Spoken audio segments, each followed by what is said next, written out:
basically full of people from God knows where that type up copy-pasta bullshit to get engagement, and everybody else engages with it because they're also NPCs. And then the connection aspect of LinkedIn is still kind of present, but only connects you with people who are basically at the end of their career. They can't add much to you on the surface anymore. And so you kind of want to go away from that. You want to become spoken of. And what do? You do shit that is trend as based. Oh, hey, look, it's July 4th, Independence Day. I'm gonna surf on a little boogie board, wearing a suit and sunglasses, holding a beer in my hand, because that makes me look badass. Oh, and also carrying a flag, right? Why not? People look at that and think that that's a genuine thing. That's a PR stunt, if I've ever seen one. And a good one, of course, not discounting it, not in the slightest. It's a very good PR stunt. But realistically, that's all that is. So you look at Zuckerberg's transformation. At some point, people realize, hey, you actually need to be cool, you actually need to be inspiring, you actually need to have good PR. So they created Mark Zuckerberg. They actually created this, whoever they is, and it's just a marketing agency, I suppose, perhaps. But I gotta tell you, that shit that he's put on for himself, really effective. Hey, wear these go do some training, so you get some muscle mass on, so you actually look like, what humans are supposed to look like when they're taking good care of themselves, so it's impressive for people to look at. Make sure to wear these slightly oversized shirts with very terribly fitting sleeve cuts, and wear chains and shit. Have not really kept hair in a sense, and speak about things that are based. Talk about your relationships and how successful they are. Makes you very admirable. There's a relatability. There's a thing. I'll tell you something. There's a very important thing that people need to understand when it comes to relatability. There are two types of relatability. Relatability in that this person's life sucks as much as mine does. And then there's relatability in terms of that person's life is fantastic. This is what I want to achieve. And I'll tell you one thing. Many people, the majority, even if they're not consciously aware of it, are driven people without a goal. But when they see something that is better than where they are, say a life that is pretty cool, they look at that and they say, I want aspects of that. Maybe not the whole thing. That's why I said aspects. And some people may, in fact, want the whole thing, but realistically, the best you can do is get aspects of that. Say, for instance, that this person here has a multi-billion-dollar business, has a family, has a wife. You're like, okay, maybe I can have the wife part, especially not a massive bitch that cheats on me because she's basically a fucking whore. And I also want some kids. I need to treat these kids good so that they respect me naturally, because you can't really force that shit unless you're a piece of shit who is a narcissist. And then that's the thing. You've achieved something incredible. You have something now that's relatable to that person. You know part of that struggle. You admire them perhaps even more so. So the relatability factor of having a life that one can look up to, that is more common than a life that's shit and you look down on, or you're at a level where you're like, I'm rock bottom, and I relate to this thing over here. Like, for instance, why is the American Psycho meme so good? Why is the Giga Chat meme so good? Why is that a meme? Because you look up to it. Part of you wants that. Part of you identifies with it. That's also, by the way, why the left failed, because they tried to take like the most unaccomplished individuals and like put them in the front and say, here, there you go, they just like me. No, you don't understand. The majority sees fucking Charizard and says, yes, I am an alien lizard dragon thing. You will have more relatability to some fucking alien somewhere that yells in Japanese than you will to these fucking people who are unaccomplished as shit. People want things that are abstract and remarkable. And you look at, say, something with Mark Zuckerberg, for instance. He kind this one. He's got a wife. He does things for her. He's in shape. Has a style where it's kind of, not so uptight. People like that shit. People look at that and they say, that's actually pretty cool. Even if it's fake, it doesn't matter. I'm pretty sure maybe it even isn't fake. But I'm just saying, it's a very interesting thing that all of a sudden all of that happens. But like realistically speaking, it is still a bit of a turnaround. And I think that turnaround is important because, the outcome has been achieved. People think he's cool now. Before, people thought he was like Lizard Boy, right? The majority thought he was Lizard Boy. Lives in an apartment. Has like a mattress on the floor somewhere. Everything's gray. Has no definable facial features or reactions. Doesn't understand memes. Is the Zuck. The Zuck sucks. That is the worst punishment of all. To not understand memes, dude. Some people, I don't know how they do it, but, dude, get it together. Exactly, that's what I'm saying. And now he's kind of turned that around. And doesn't it make him look a bit better? Yeah. There you go. So it's effective. It's an effective marketing strategy. It's remarkable. I think it's actually the most effective marketing strategy because this also, I think, one of the only reasons that people turn up in this space here. If I was like the average Joe in many respects, and I had nothing entertaining to say, nobody would show up. This is obvious. This is why sometimes I don't even want to open up a show because I cannot say something that's actually of value to someone. Like I have to continually ingest and project outward information that's actually of value. It's a very hard thing to do, actually. I kind of hold myself to a certain standard whenever I do this because I feel it is a great personal challenge. But I have to tell you, it is very, very difficult. It is extremely difficult. It's a lot of hard work. Like every day, just go and think about something that's cool. Go to think about something to post. I don't even repost a lot of the stuff that I posted beforehand because I just keep coming up with new shit and keep putting it out there. Stuff that I've said. Then I can reference it in spaces or whenever we're talking about this one particular thing and you bring it up. Mark from the Magic Numbers Company, he told me that. And he told me that the world's like a gigantic fucking vector space. And you're like creating data points. The idea is to create data that lasts. And it's so relevant that it can be connected with other points. That connection is the strongest. And that kind of defines now who I am. It also defines how I put information out there. But I'd like to go back on the point with the Mark Zuckerberg campaign, effectively and turning him into a more based person for public perception. And that's kind of how it is with me here as well. I would be unremarkable if I didn't try at least to do something that is remarkable. That is why the best things that I can speak of are either stuff that I've observed that can relate to others, or like retransmit effectively, or stuff that I've done myself, crazy things. Telling stories about how you once went on the Alex Jones show, trashed David Icke. That's hilarious. People find that very interesting. How you went there with Nick Fuentes, called out his bullshit, or how you bring up like the most far left-leaning people into a space and don't even bother to shit on them. People find that intriguing. Talk to XQC or like all these people, this is once have an active community. It's a very difficult thing. Public perception is a very difficult thing. And the best part's always exactly what I've just stated. Things that are remarkable. You'd be here if it wasn't remarkable. You'd be elsewhere. You'd be listening to like these live action role plays of geopolitics experts trying to tell you how the world works when in reality they don't even have the fucking slightest clue. If there's a fucking geopolitics expert out there and you ask them what's the most important thing about Taiwan and they don't answer with fucking microchips, then they're stupid as shit and you shouldn't listen to them.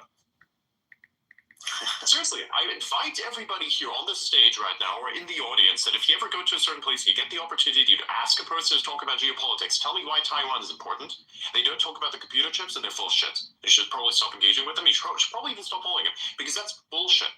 How do you focus on quote unquote geopolitics if you don't understand the actual nature as to why things are geographically moving around from a human resources perspective? Because that's crazy. That's actually crazy, right? So people try to be remarkable by relating remarkable events as opposed to doing actually remarkable things. Because doing actually remarkable things, it's very hard. It's difficult. It's genuine. And to do that, that's like requires a separation of facts and identity. Your identity is who you are, your personality, how you tend to interact with the universe. Your identity should not be, oh, I think that the black hole spins in a clockwise direction. And then when somebody disproves that, all of a sudden I'm the person who is always wrong, because my identity is black holes spin in a clockwise direction. Actually, no, they don't spin in any direction. Actually, no, this one spins counterclockwise. Actually, they're just random. Now you stand there, defeated emotionally, physically, in every way, because your very identity has been invalidated. So don't identify with your facts. They're not yours anyways, are they? The only thing that's yours is you, and even that is conceptual. Why can't I view my facts? Are you a narcissist? Like, just like what I explained. You have a fact that's proven wrong, then you are wrong. Your entire personality, everything, your identity is invalid. It's wrong. Okay, suppose the facts are able to be proven mathematically, or have been proven mathematically. Well, perhaps you can kind of make some identification there happen if you wanted to, but it's right enough. That's right. Bullshit facts. That's a stupid move. You're bound to lose. I stick to logical facts. Yeah. Oh yeah, 100%. Like this. Like even with logic, for example, transformer scaling is a fact, right? That's an empirical scientific fact that I stick by. That is like a principle that I live my life with, is scaling. Yeah. I like to live my personality and principles a lot more as well. But realistically speaking, again, it's like a thing. If you know to say, oh, I'm going to talk about scaling laws only, I'll be known for scaling laws. Well, then what are you going to be known for in other respects? You're not going to be known for anything else. And that's where the reputation arm comes into play. A reputation is yours only in the eyes of the beholder. Because you're the person who's created sentiment. You're the person who has shifted things around in the world. If you go to a place where no one knows you, is that reputation really yours? Because nobody has an idea of what you are. You walk around people, and you are just one of the people. You may have reputation. You may be very recognizable. But in a place where nobody recognizes you, are these really the things that are you? Or is it your ability? Hey, can you help me solve this problem? Go there, you fix it faster than anyone else. Now, reputation is made again. It's beginning to grow. Even in a place where you didn't have any. And that's why these marketing campaigns are very important, because they create this type of sentiment. That's why you have legacy media. They try to smear people who they disagree with politically. Because they believe that they're doing something good. This is the thing with the reporters, by the way. You can't even really hold it against them. I've said this before. They actually believe they're doing the right thing. They believe that if they smear certain people of a very particular political opinion, and that if they limit them, they are protecting the world, and that they're also protecting that individual from themselves. They actually believe this.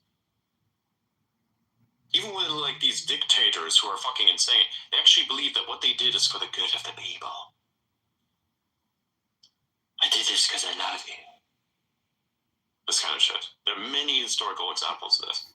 Look at fucking East Germany. We don't talk about that enough. The reason why we don't talk about that history more so than many others could, you know why? Because I know the people that have lived there.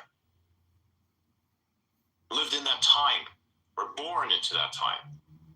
All of which tell me it was a shit house of a time. Provided me evidence for it too. And a lot of the ideologues are not afforded this luxury, this privilege. That's why they're ideologues. They're not real people. This is not an opinion that you hold. This is just a a thing that's injected into your brain. It's not you. It's not real. And if you identify that you're not real, you are nothing. You are a thing that has removed itself from a aspect of meaning. You have discarded it. Coward. It's a very strange thing for me to say. It's a very strange thing for others to hear. I'd imagine that potentially if somebody were to hear this from that particular side, they would absolutely despise me. But they wouldn't be there to listen at all because they prefer the echo chamber, because they could never listen to reason. They could never. Because if they did, they'd go insane. The only thing that binds their quote-unquote sanity is a delusion. And the fact that if you walk into a room with other people that bear that same delusion is that they will agree with you. Again, what is you? What is real? The reputation aspect. You know what I'm saying? You walk into a room of sentiment, somebody were to say you have a particular political opinion that's antithetical to everyone in the room, they're going to shit on you for absolutely no reason, even though they don't know your personality. It doesn't matter what side politically you're on. They will shit on you regardless because they're ideologues. They're not real people. I deny that. I deny them being real. You know why? Because they can't be. You can even tell me that I'm not real. Okay, then how real am I for talking to people who are practically the antithesis of myself? And that people would literally say, as the slang of today's Gen Z world, they would say, wow, he's a real one for that. What do you think that comes from? People want things that are real. And sometimes people will buy things that seem real, like a artificial reputation. Sometimes the artificial reputation filters back into the person and becomes a real reputation. Now you can decide whether or not that's Zuckerberg or not. That is up for debate. We could have a debate, right? Actual discussion. But realistically, it's all about that. It's all about what's real. Are you real? Are you sure you're real? Are you your facts? Absolutely Your opinions? Or are you real? Wait, was that Elliot? I'm absolutely not real. We're in a simulation, and I am a bunch of vector points that are interacting, and I'm some emergent property of the universe that has convinced itself that it's conscious even though it is not. I'd say you're kind of real for that one, but I wouldn't deny that you're It's conscious. so bloody egotistic, it thinks it has free will too. That's crazy, eh? I would say we probably do have free will, you know? I think we definitely have that. We look at the universe as if it were this deterministic thing, and I think it is, but what if that determination was part whatever created it and part whatever lives within it? See, free will scares me. That idea, like many others, scares the shit out of me. Why? Maybe because my Newtonian mechanic-based brain wants to think that everything is deterministic, and that's like a simple model, and it wants to maybe avoid complexity because naturally we are an entropy minimizing creatures. That's what we tend towards because that's what helps us survive. So I disagree. We're entropy maximizers because the stuff that we do to the world increases its entropy. yeah, well, everything is going to tend towards that, even if you don't want it to. Like, it doesn't matter. It's going to happen, right? But our goal is to make sure that there are these energy pockets, which are ourselves, that allow us to maintain these useful states where there's like uniqueness in there, and there's special things that can happen to reproduce, right? So I don't know, man. There's a lot of variables here. Again, it's a big universe. I asked my physics prof this question the other day. I said, why does the universe exist? It's so funny. You ask every single physics or math professor this question, they will go nuts, or they'll start like making fun of you. It's like, that's a stupid question. Just shut up. Yeah. What a dull brain that must be for someone like that to answer a question this way. Oh, not all of them do. I mean, most of them will kind of, they'll sort of intrigue, ask questions, because they've already been through this in their own head. They'll just kind of intrigue your thoughts to see what you think, because that's like, you can get something useful out of that. But yeah, some of them are, I don't know, kind of pushy away though.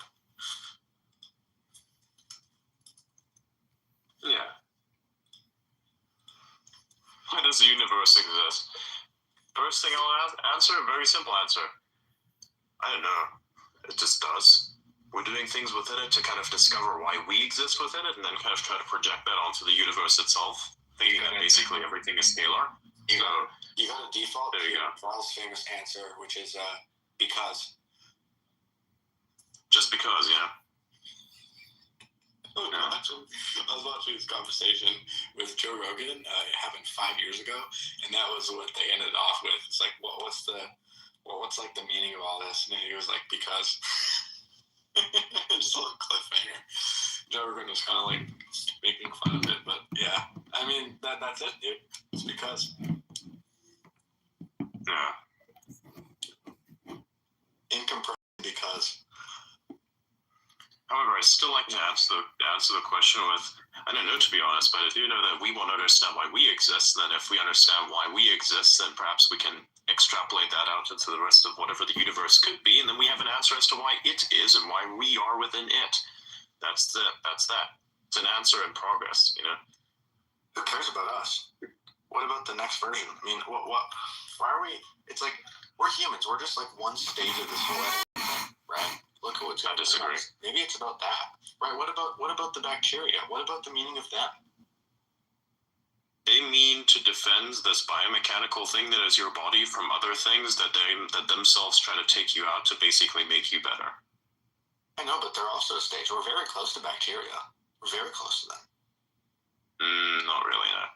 We're made out of cells, that's about as, and carbon, that's about as far as we get. We're very different. The process that it took to get the first cell, right? The first single-celled organism that was able to eat others, eat other objects, whatever it be. And then you step up. Yeah, but we are much more complex than that. In the way that we are so far removed from whatever bacteria is that it's not even a comparison. Life forms. In the grand scheme of all possible life forms, it's not that outrageous. That jump isn't that crazy. Oh yeah, it is. It absolutely is. I consider myself to be made out of cells. That's about as far as it goes. And the rest of it is just a bunch of other cell lumps within other cell lumps that kind of somehow, like you're made out of cells that form these lumps that are called organs. Each one of those are interlinked with each other within a system that is made up of other different cells. And you have cells within that system that then basically allow for the cleaning up of all the organs, and then you have cells that help those cells from not getting attacked by a bunch of other shit that tries to get in there and fuck with those cells. These are called white blood cells, for instance, right? They're kind of like an interesting defense mechanism. The thing that you do whenever you engage with bacteria. You know, like say a bacteria enters your system, then you have a defense system that kind of like encases it in white blood cells and removes itself from your body. It's like a plus. You know that poster where it shows like the whole spectrum of intelligence in the universe, and then it's like here's a monkey's brain and here's Einstein's brain, and you like pretty much can't tell the difference between the two. That's what I'm talking about here, right? Difference between bacteria and humans. Yeah, I think brain matter is like a bit different, but like bacteria and humans, it's a way matter.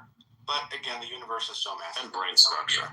I think it's cool to sort of speculate about this, but again, I think there's still much more room for the brain to develop. I think this is still early stages compared to what it could be if evolved properly and safely, and I don't know, maybe not destroyed by like nuclear weapons, right? So. Maybe they don't exist in the universe because the brains grow too big, so the entities get too smart, and then they end up killing each other with, nuclear weapons and all this, right? Like the one planet species, but there might be other organisms out there which have passed this essential great filter, right? There's a fallacy though. You assume that the people who want destruction are smart. They're actually kind of retarded. Yeah, I think this is kind of just, it's just one of those things that happens with any intelligent species, really. I mean, they're not just going to be the smart ones that are doing this. It's going to be, anything where you can get political. So we're talking about this. Like, you ever like notice the most annoying people at school that never contribute to any value at all? Try to take apart the most productive person there because they're just an exploitative retard. And then like that upscales into the world. And then you have people that try to put themselves into positions of power. And that's not just human brains. It's every single thing that's ever lived. It's always like this. It's a counterbalance problem. Everything exists to basically create challenge. It's infinitely harder for the thing that wants to be constructive to work against the natural entropy that's thrown in your path, be that via diseases, disabilities, or so just chaos of the universe and other humans being absolute pieces of shit. And stuff like that. It's not the result. War is not the result of smart people. War is a result of people that don't understand what people is and don't even understand themselves, to the point that they would not say, hey, I probably shouldn't destroy these innocent people because I can identify with the fact that they're innocent, and what if it was me in that particular position, but it is not. That's why I'm going to fucking destroy them anyways. That kind of stuff. It is not very human to do this. It's not human to cause massive amount of destruction. It's not human at all. And it is even, and the smarter you grow, whatever smart is, whatever intelligent is also the ability for you to shape the world around you such that something cannot become a threat to you or even take you out if it is a threat that's already there. And that's the idea. And it always goes back to principles at the end of the day. The heuristics that you apply to yourself, your choices. Like the brain mass means nothing. It's all about brain structure. Would you say that those that can't create are inclined to destroy? They're jealous of creation. They're jealous of anything. If I take a watch and put it together, give this people that try to be super dominant and everything, then something breaks, the system breaks. You fix it. You fix it so fast. Like, they try to fix it, could never even begin to imagine how to fix it. They try and they fail in all the most spectacular ways. And then you just go there and you put it together. And it's fixed like that. Like as if it is nothing to you. Mm-hmm. It was even more effortless for you to fix the thing than anything that they could even do. Even a physical feat, even if they were capable of great physical feats, the effort that it took for you to fix this problem that they couldn't even conceive of fixing was so little in comparison to all of that it puts all of their achievements to shame. Makes them angry. Hey, this thing is bigger than me in this capacity, and I want that. So I'm going to destroy them, so I'm the only one that remains, that now has that. So it always goes. Mm-hmm. Even with me, I started growing on this platform, people try to tear me down.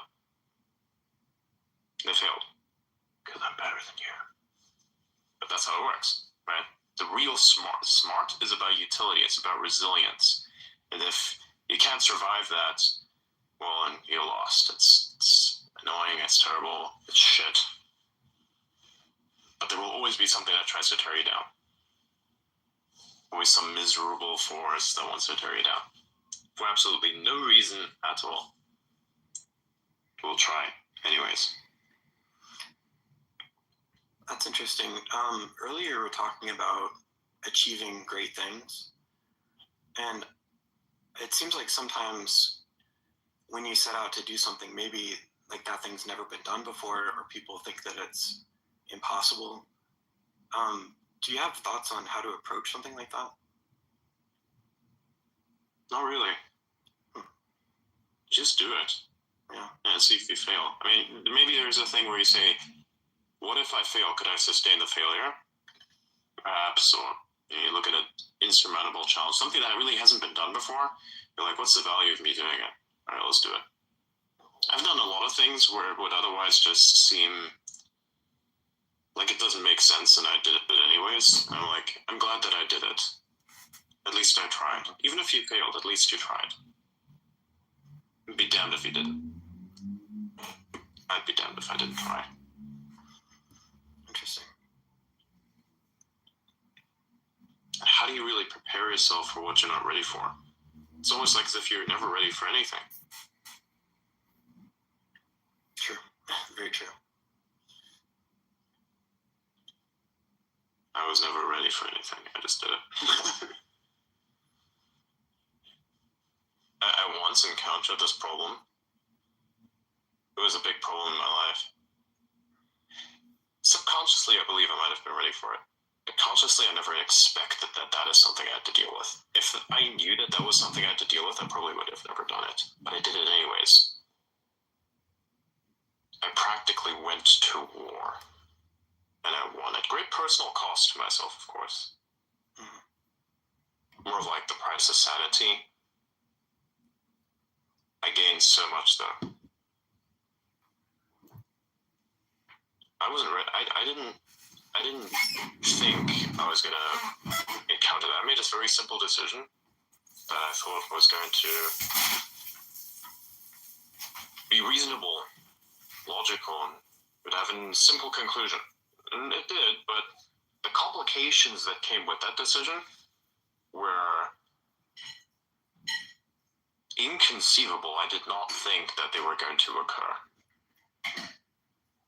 I thought of everything else other than that specific thing that ended up happening and the damage that that caused. I don't think I was ready for that. I just did it anyways, and it surprised me. Boom, surprise, there you go. You got it. It did, however, end up being one of my favorite victories.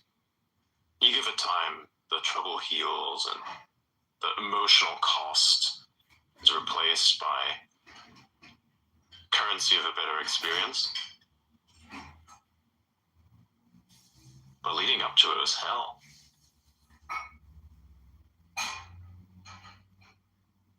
But I did it anyways. So now every time I look at it, it's like, okay, you know what? Maybe it was worth it. And it was. The first thing that hasn't been done before. Thing you never thought you could ever do. But is the outcome something that is definitely a thing that could provide you with tremendous gain, or better at everyone even. That you just do it, even if you could fail. You just do it. Whatever comes, be ready to probably engage with something, whatever it could be. But at the end of the day, I don't think you'll be able to see what's coming. That will try to stop you or slow you down. It happened in many different ways, even bureaucratically. Part of that situation was funny as well. Interesting. Do you think that those victories build on themselves? Oh yeah. Actually, no. What do you mean build on themselves? So you accomplish, you go out there, you meet with some problem, you're not ready for it, you overcome it, and then you mean the next one more effectively. Yeah, absolutely. Yeah, that's kind of how I interpreted the question that you asked. I just needed to be sure. But yeah, absolutely. It makes you bold at some point as well. Victory is emboldening. It's remarkable. Especially when you've defeated something that tried to destroy you so heavily, but you were still better than that force that tried to beat you. You were better. Fuck you. Like, that is remarkably emboldening. It makes you a better person. And it sometimes could even make you a bad person, which will then undo that victory for you. But a better person in terms of principles and the shaping and the strengthening of your will,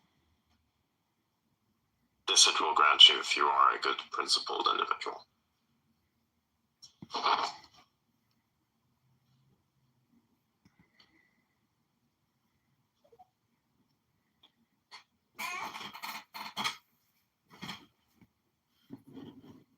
It was very difficult to achieve.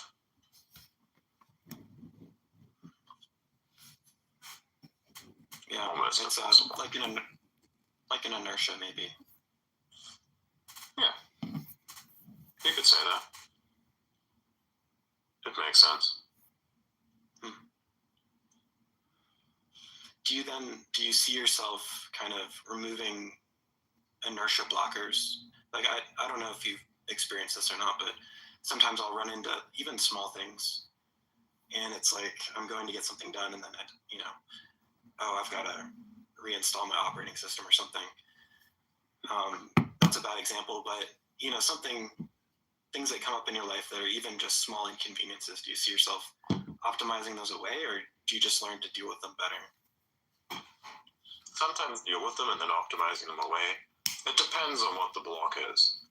Hmm. Some blocks are like.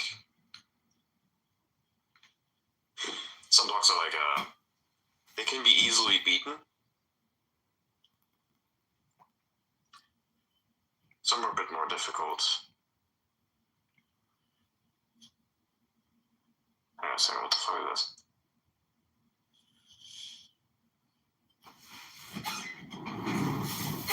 Lol.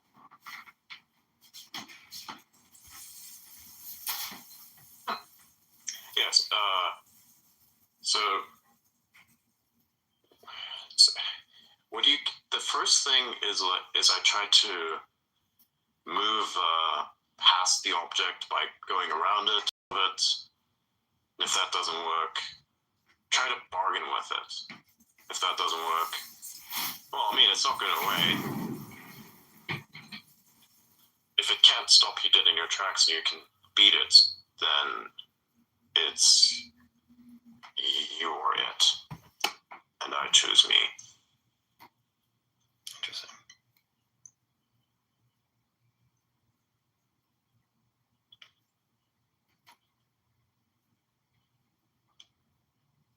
It's like the people that go into nature. Oh, we gotta be careful with this wild animal. It's gonna don't try to upset it. It's only trying to be itself. Meanwhile, it's trying to basically kill you, and it's like, what the fuck is this? Yeah, I love that. There's nothing more brutal than Mother Nature. Oh yeah. So you practically have to be as brutal.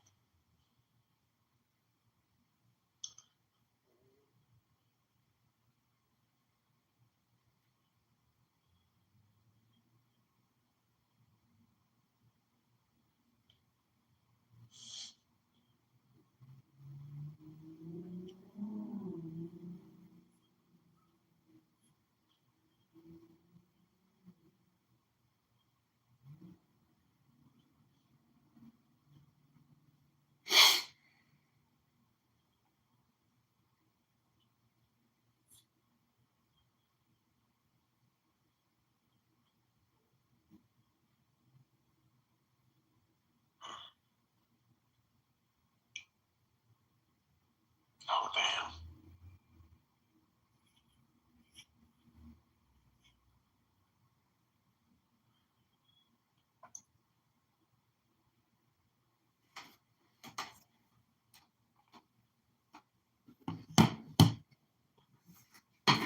Former Bank of China chairman, the Liu Liange, just sentenced to death. God damn it. Ouch.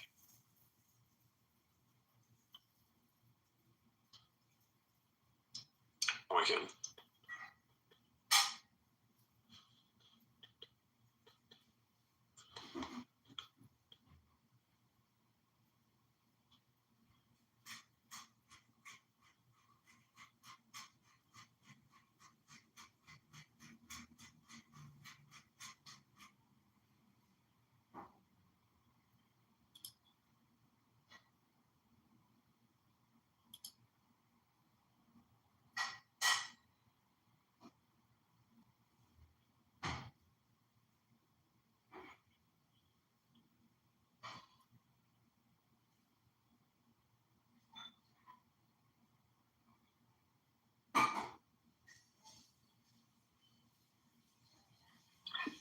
Oh fuck, is so mean.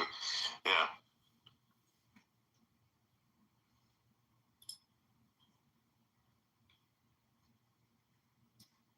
You know what I find is great as a form of tragedy is when humans accept a basic explanation that is plausible but not realistic. There's a very strong divide between something that is plausible and something that's realistic. And that's what many people often don't see and don't understand. You accept any kind of answer, you don't look into it further, and that's it. You've accepted the thing that is plausible, But if you looked at it realistically, it doesn't make sense. It just still doesn't make sense. Plausibility is often an excuse for reality that you just cannot understand, even though you have a plausible explanation for it. Yeah, exactly. I wonder what the plausible I wonder what the realistic explanation of demons is. I think them things realistic. I've seen a couple people who could be considered demons, I think. Oh, not people. It's yeah, okay, perhaps people, but I don't consider it people. It's not good spirits. Andy. Did you guys see that? What's it called? There's a priest or something that's super wealthy and have that crazy video look. That guy could be considered a demon. Like, Yes. hold on, Adrian, I'll send you the link one I second. know what you're talking about. You're talking about like the priest or whatever his name is, the pastor guy. Oh, that's a motherfucker. Yeah, I think he's like a demon. He bought a jet. That's what it was. No, I don't think And the eyes, the look, he's like, I don't think that dude's a demon. I just think he's the religious version of Alex Jones minus all the stuff that makes him based. Yeah. no, I think we're talking about two different things. Because like the look in his eyes when he was like, I had to buy the That's jet. exactly who I know Yeah. exactly who you're talking about. That's what I'm saying.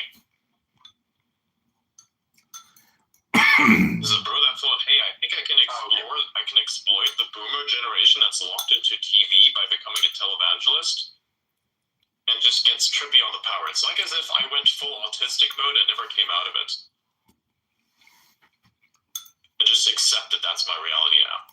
You know, like whenever I become super unhinged and shit, if I were to like say never exit it ever,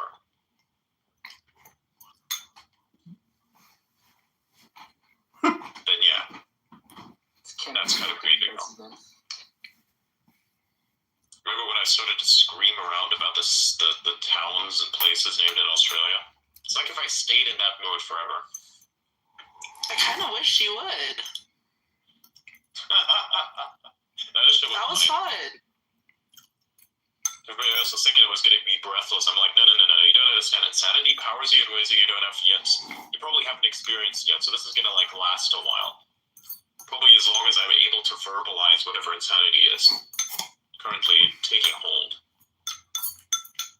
Seriously. Did he point? Really? It's like that meme that I once see, like, oh, what's the perfect road trip? You could go to these different places that are named after like body parts and sex positions. Or whatever that is. But seriously, think about it. The most northern eastern point of Australia, you know, the tiny little fucking tip is literally called Dicky Point. I'm sorry, I'm not over that. I'm not over that. Never forget. Absolutely never forget. I'm not over that. I'm still not fucking over that, and I'm pissed at the fact they want to change it. The amount of different places that they've called something a knob is insane. Bob's knob. Fucking Flocknot Island. Fucknot Island. Like, what? Wild. What were some of the names? Like, there were a lot of shitty ones. There was crazy. Really, really good. You can tell, like, you look at it. Yeah, you look at it, you understand, yes, this place was a fucking prison island. And hey, maybe that's a really British thing to do, because a lot of their fucking places are named Cock something in Great Britain. I mean, it happens. I mean, sometimes, you know, I'm not going to say that last part. That one's too unhinged. I'm sorry. The world is not ready for that yet.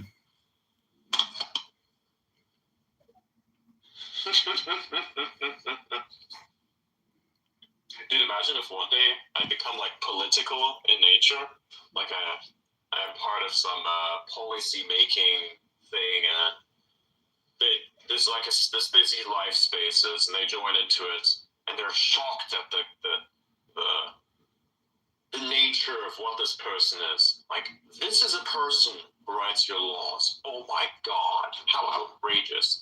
And it's like every single thing you say, or it's going to be in the paper the next morning.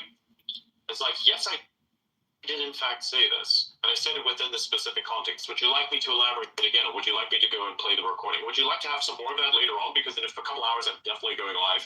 So you check that out. Can you imagine if I fucking pull that stuff?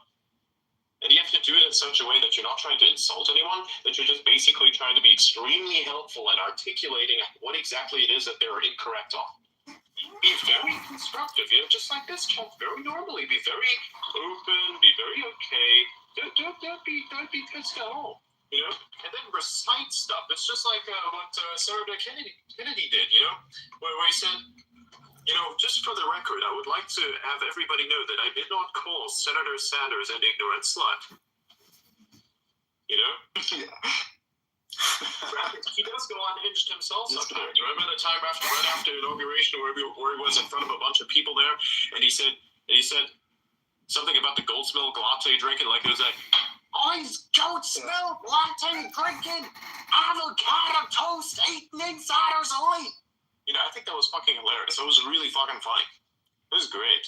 My car don't run on unicorn urine.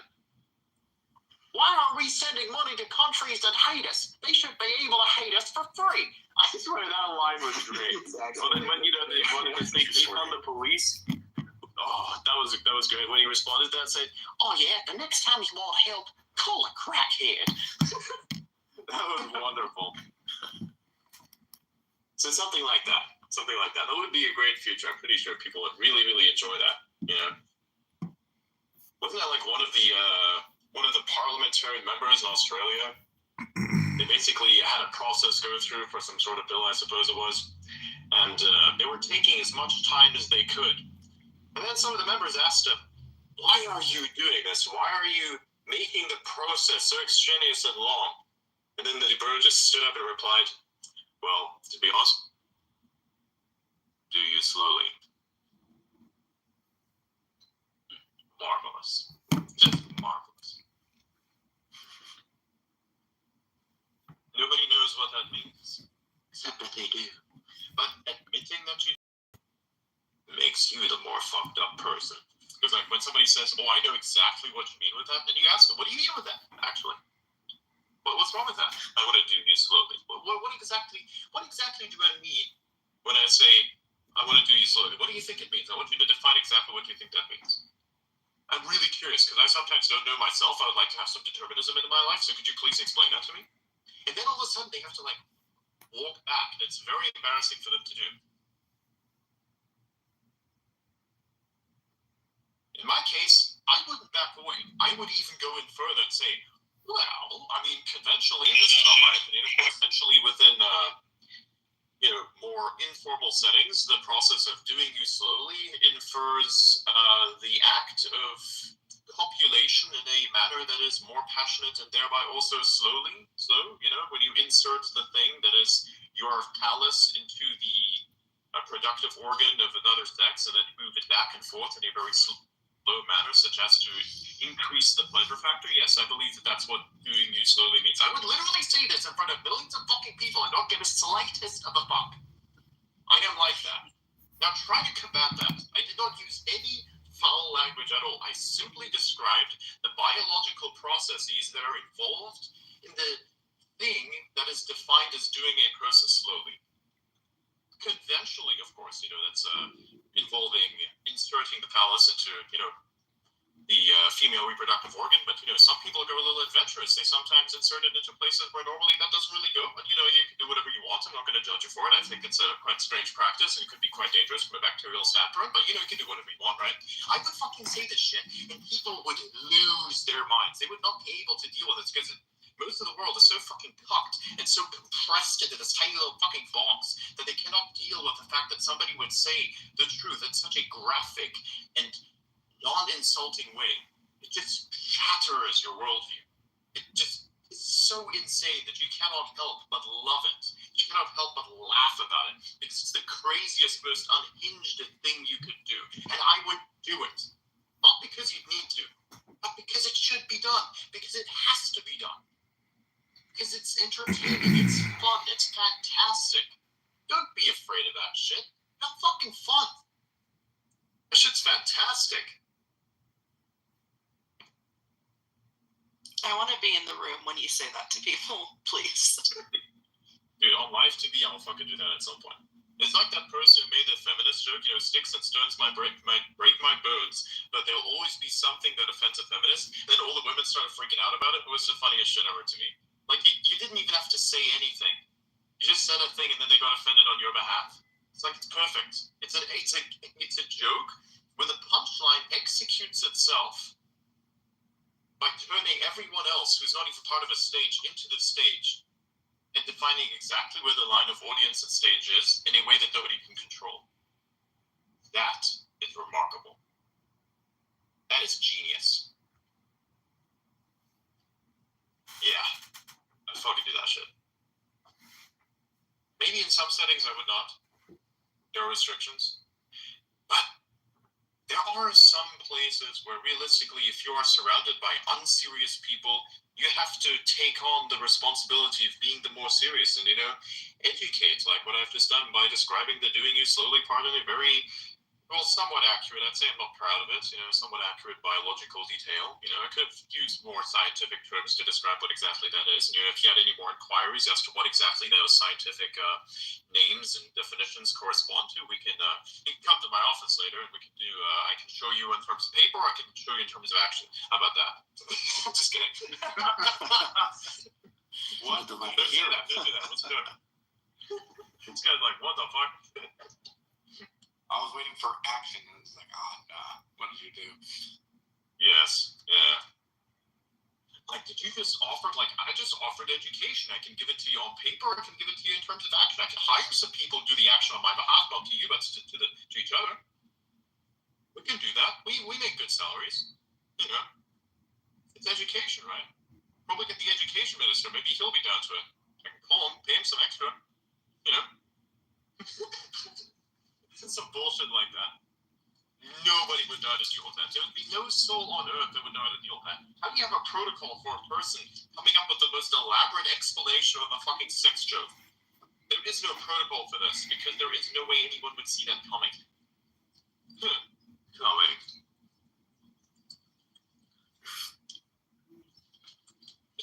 It's an implausible thing. It just happens.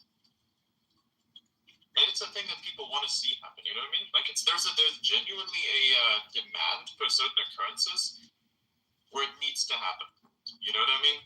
Various entertaining outcomes, me meeting you all, for instance, and, you know, going on to Alex Jones, blowing people's minds. There are, like, certain things that people really want to see happen, just to see what it would be like. There's an inertia to this type of stuff that is marvelous. It's the law of the entertaining outcome. Precisely. Synthetica sounds interesting. It sounds like if Elliot and Blythe were the same person from a vocal perspective. Is that just me? I don't know. Kind of sounds like a bit. Just a little That bit. is a compliment, yeah. Oh yeah, of course it is. Of course it is. Yeah. Oh, I do hear the Blythes in there. That's funny. I'm like, this is Elliot or Blythe, no, it's both of them. I spoke before. It's an AI mixture. Wait, what? It's an AI mixture of their voices. It seems to be, I wonder who has the temperament of me. Well, yeah, of course, that's Elon that I think what am I even asking these fucking questions for? Who would be my doppelganger? And I'm like, every time I'm thinking to myself, oh yeah, right, that question has already been answered.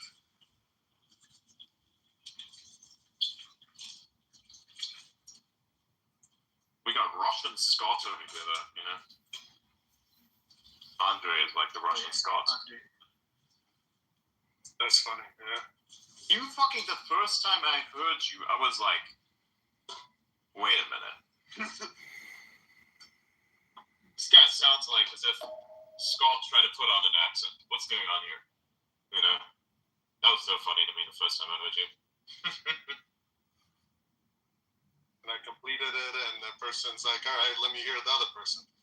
And Exactly. It was so funny that we even got to like two on stage, and then it's like, oh, I'm talking to Scott, no, the other Scott. Yeah, it's pretty funny. And we had like two Scots, and two people sounded the same as well, so it turned out to be really, really, really chaotic. It was fun. This is Elon. He's sharpening his knives. Getting ready to cook a delicious butter steak. All he does is eat butter steak. Doesn't even drink wine. I don't think he does any. He doesn't make any vegetables. He's such a fat piece of shit. There he is, Elon, Adrian Dittman, staking his knives, sharpening his knives.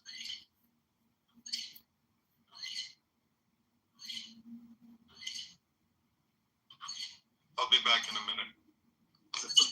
Sure. I found a screenshot. There's a place called Balls Creek in Australia. Balls Creek. We're gonna go balls deep in Balls Creek in Australia. Let's fucking go. We're gonna go there. Grab your snacks. Let's fucking go. We're gonna go balls deep in Balls Creek. It's right above Little Nobby. Wow, Are you doesn't kidding? surprise me. I needed bigger knob though, but sure. Who are they trying to roast? And then up north is Gagan Park. It's what? Gagan Park. Now I'm asking myself what they gagging on. Like, it couldn't be the knob, so it's probably just, Balls Creek.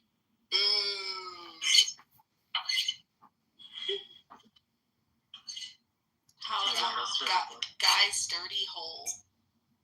Yeah, You that found also it too. exists.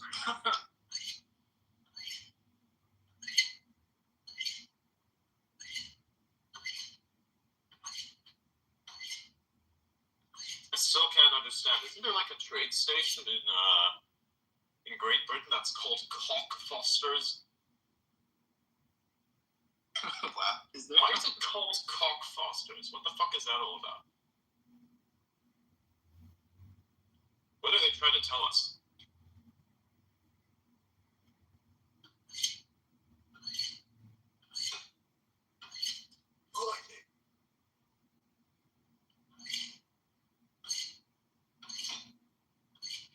Has any of you seen any UFOs lately? Not lately. When I was younger, I did.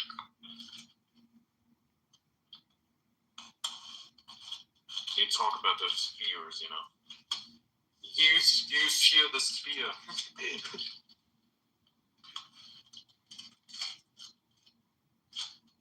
When I was a kid,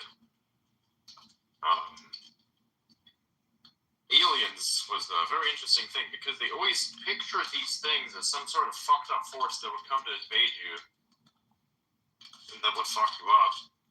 And I felt that was a great tragedy. Until I saw one movie that really was great. And you think, the way that you came to liking the whole alien proposition was because of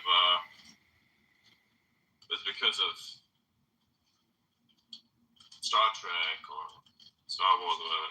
No.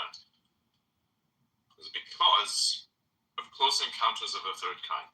That movie will forever be my favorite alien movie. Hands down. That's great. When it comes to like simulation shit, it's The Matrix. When it comes to alien shit, it's Close Encounters of the Third Kind.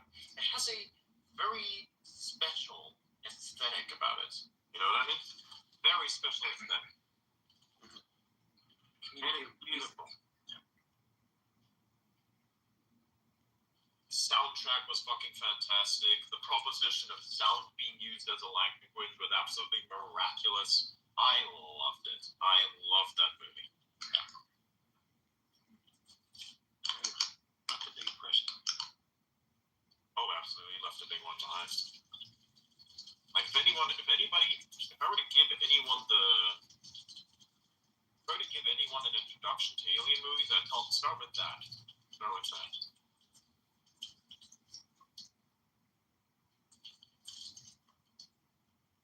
Because they really hit the nail on the head with that one. That's for sure.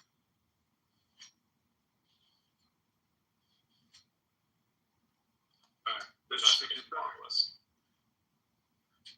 did you guys all see Bob Lazar's movie? The new version? Well, right. Bob Lazar, the famous, was he astrophysicist that claimed aliens were real 30, 40 years ago. And then about 5 years ago, a new movie came out and another interview with him. And a lot of things that he was talking about back then that seemed impossible proved true. Like, for example, he said that he worked at the NASA JPL laboratory, and they were saying that no, Bob Lazar didn't work here. And then the recent journalist found an actual newsprint showing a picture of Bob Lazar from that time saying working at the JPL laboratory, and a bunch of other weird things came out. You guys know what I'm talking about? No? No? I've heard of it. I haven't watched the show. Oh, I would highly recommend it. I mean, it's really interesting. I wouldn't necessarily say the main things about it would convince you of aliens or not. But there's one thing that did slide the scale for me. Because it was the first time I had a full explanation of why the disc shape. You know how, like, throughout historical movies and encounters and everything, it's always a disc. And then when they show how it flies, including in Star Trek, they give it a direction, like a front and a back. In Star Trek, for example, the Enterprise, the Millennium Falcon has a front and a back. Anyways, all these fly kind of horizontally, I guess. So there's like a front and a back. Even in what's called Independence Day, they all had front and a back. But it also was always confusing why the disc shape, because it's nonsensical if you're going to fly that way. But the Independence Day didn't really have a front. It was a big disc-shaped fucking thing that came down on Earth. It had a front and a back. If you look at it, there was always there's a massive thing. I don't know what you call it from one side. But yeah, they all had fronts and back. Well, majority of them. Anyways, Bob Lazar, he's like, well, look, when they do, what they used to travel is they have these anti-gravity drives. They have 3 of them. And when they go to travel far distances, they effectively belly up, focus their drives, and go that way, like belly forward. Which is crazy because that's the only logical explanation of why you need a disc shape. Because if you got some kind of sphere creating, field creating drive, and you have 3 of them, the most optimal shape is a disc, because the circular structure will give you support, and then the disc will do the maximum volume for these 3 bubbles that are kind of created, either a really curved triangle or a disc. So it's the only explanation that I'm like, holy shit, well, this makes sense. Either way, basically all I'm saying is that there's a plausible explanation why the disc shape is useful, why it would be useful, and it's the only explanation I've seen in all this history, and we've always talked about disc shapes.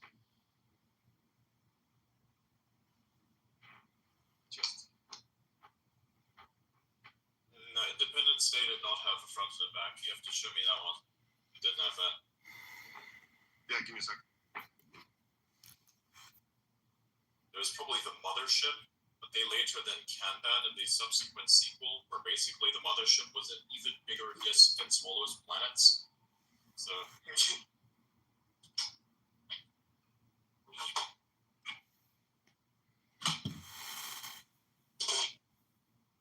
we go.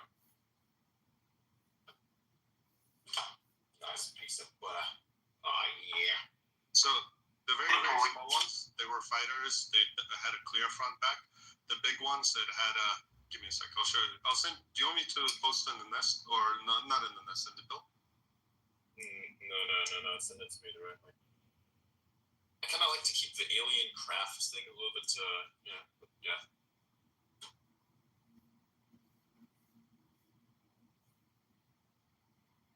Where's my salt? Oh, that's where the salt is.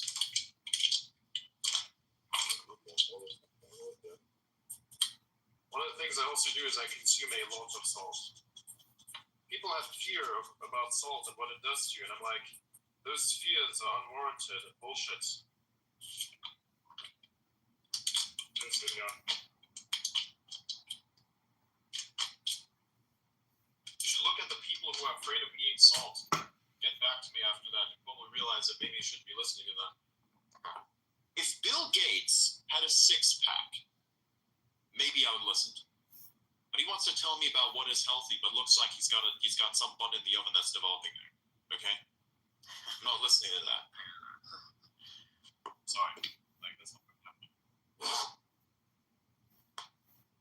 Yeah, look at what I eat, and eventually, you look at my profile picture. That's what I look like. There you go. That's what I'm after.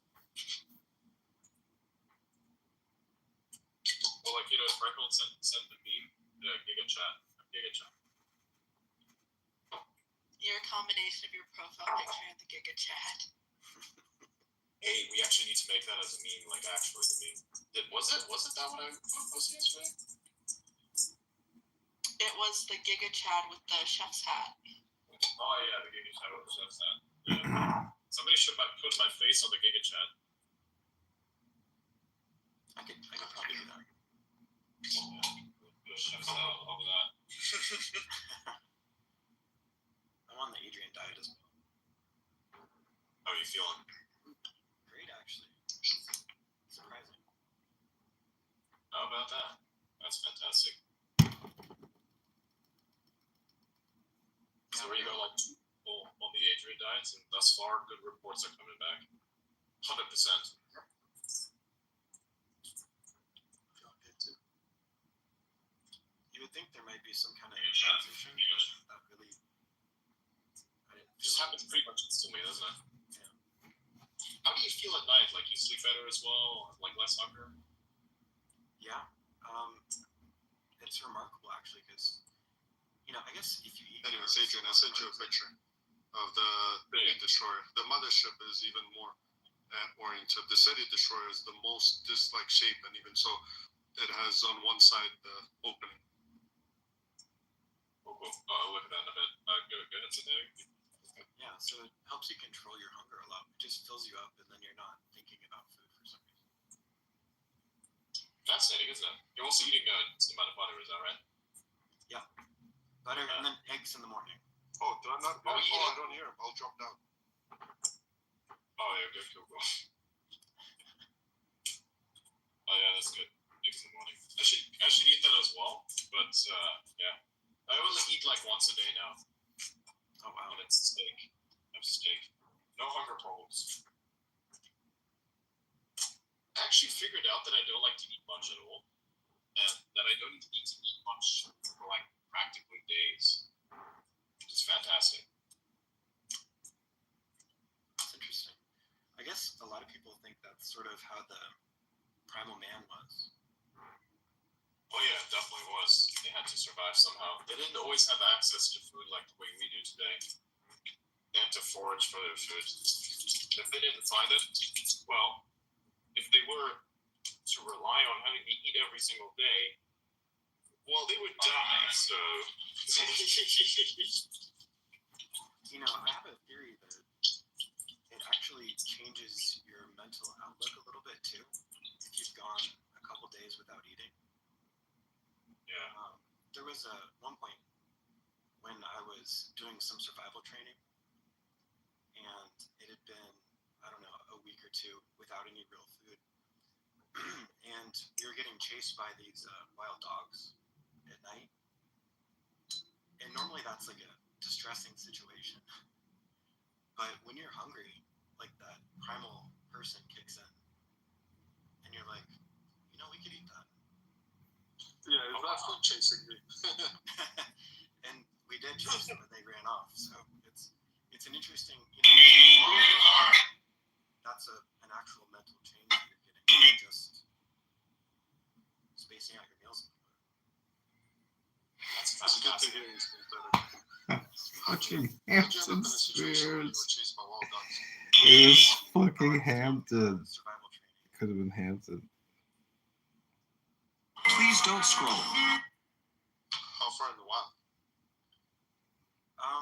So it was, I don't want to be too specific, but like wild enough that it was, you know, probably it could have been a dangerous situation. That's crazy. That's not what they do. Technically, where I am right now, yesterday there was a bunch of kids saying something about 300 meters. So they were laughing and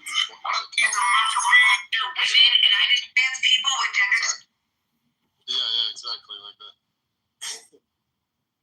They make strange sounds. I used to cover these types of things as well, but then I because all words are technically concepts. Yeah, I agree with that. when I'm bored, I become very dangerous, honestly. Like very dangerous. You do not want me bored. You really don't want me bored. Trust me.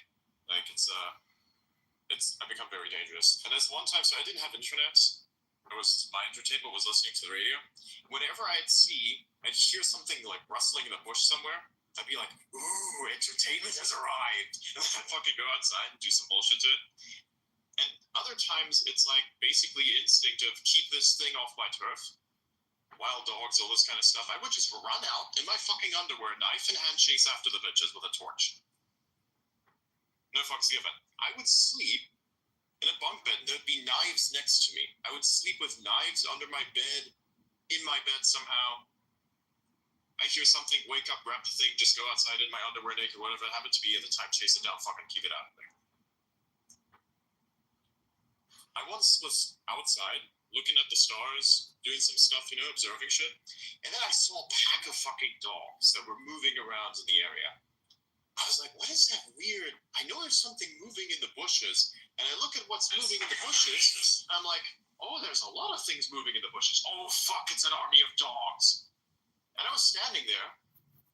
Some of them stopped moving a little bit, so they knew that I was there, or at least I thought they knew I was there, which they probably did. I looked at them, they looked at me, and I was like, if I showed the smallest amount of fear, this thing's gonna fuck me up. Alright, let's go chase them.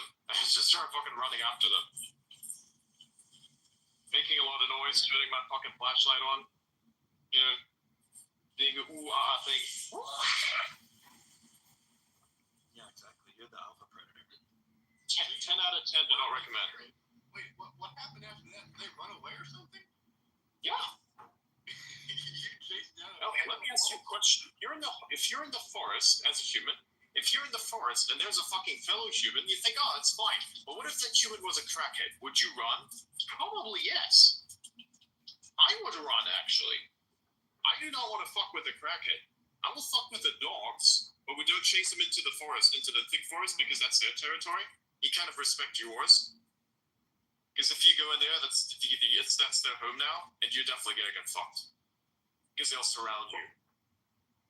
Well, that's the other thing. The predators that hunt the bigger ones are often actually much more cautious than people think, because if they get hurt, they'll die of starvation. So they're very cautious with their prey.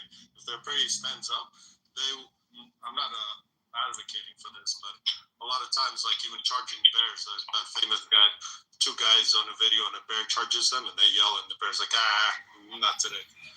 Exactly. It often comes down to like those survival situations where it's like, I'm not going down without a fight. Fuck this. Yeah, and to them, if it's not survival to them, it's like it's not worth the risk of getting hurt and not feeding on prey later. Exactly, yeah. I mean, look, for them, it's probably very strange encountering this weird stick-shaped thing with wavy arms that's very loud. I mean, look, we listen to sound as well. We have like a fucking cicada. Imagine if you grab that thing and it starts doing its noise. You're gonna fucking drop it because it's so fucking loud. Like, wah! Drop it. You know it's not gonna hurt you. It's just making a lot of noise, but you're like, fucking drop it. Thing make too much noise. It's like when a child screams extremely loud as well. It just is annoying somehow. It's like that to the bear, perhaps.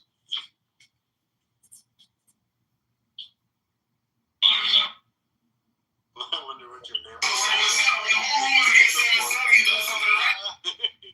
I didn't think much of it. I'll tell you that much. Fucking that's too much time on the internet. No, see, this was during like a time period where there was a bit of a resource crisis, and so a lot of the dogs, they used to have hunting dogs, so then all of the dogs would be let loose because they couldn't take care of them, and they wouldn't kill them, and so now you had packs of trained dogs roaming around in the wild. And you're like, well, that's fucking great. I didn't want these things tearing apart my garbage. I'm not fucking cleaning that up. Fuck you.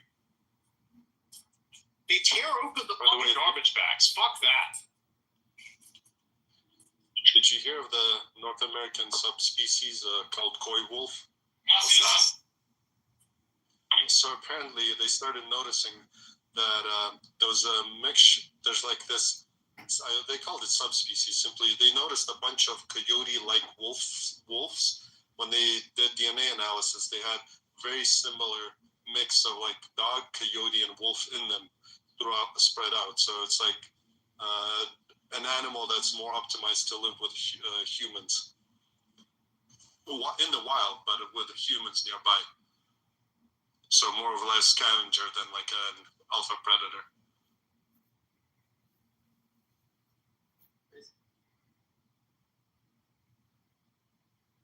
So basically, it's a soy boy wolf and a soy boy coyote, but together. I'm sorry. It's pretty funny. Soy wolf. It kind of makes sense, but think about it. I mean, if they're eating humans, resources and such, I'm pretty sure that whatever it's turning those humans to be weird is going to turn the wolves weird as well. I mean, humans and wolves. Actually, no, hyenas are pretty strange animals. They have the ability to be transgender. Actually, no, they're not transgender. They're transsexual because they can actually turn themselves into the thing that is consistent with the opposite sex. Like their organs, they can transform their reproductive organs to basically become the female reproductive organs. Like if there's too many males in a pack, one of them just becomes the female. Something like that. It's real fucking strange. Yeah, that is weird. Trans hyenas, bro. That shit's real. You think gay frogs are fucking strange? No, dude. This shit's existed for way longer. Yeah, hyena is and also the female hyena is the dominant one, like what do you call them, the alpha. Yeah. Franco, can you tell the feminists that they're hyenas? I'm just kidding. Don't do that. I mean, why not? That's a good idea. Oh god. I realized what I said after I said it. That I would definitely do it. Yes. It's like when I gave Elliot's Mikey P a bunch of funny suggestions as to what he should do at a university, and he fucking did it. I'm like, I didn't assume you were going to do it, but you did it. Okay.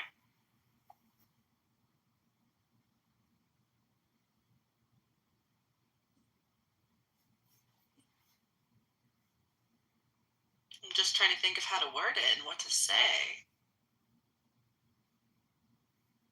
I'm very tempted to give you that answer. DM it to me, please. Oh my god.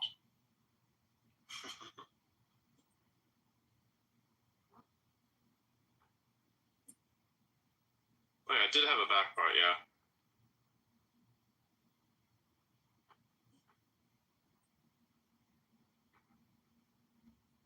What the fuck is that fan mail? Bro, what? I am posting that tomorrow. Bro, what the fuck? Yeah, that caption is perfect as well. What the fuck?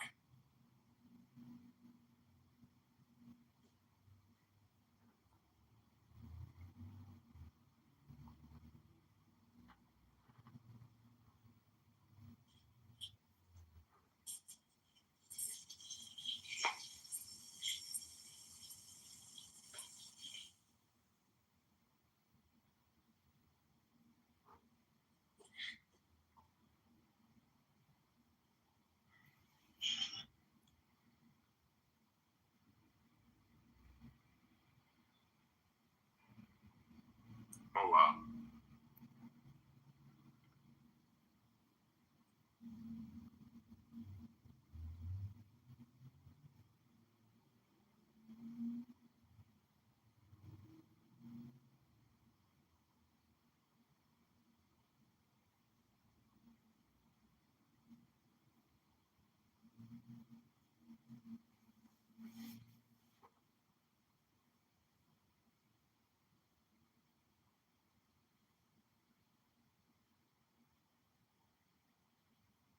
What the fuck is this?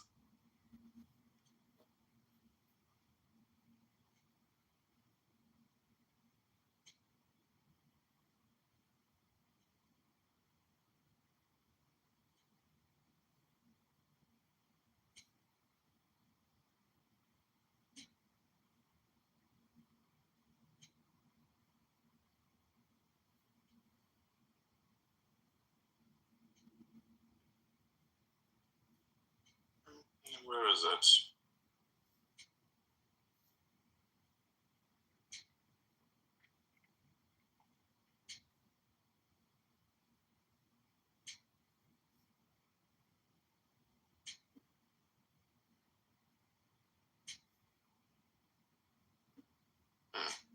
I'm gonna see how well the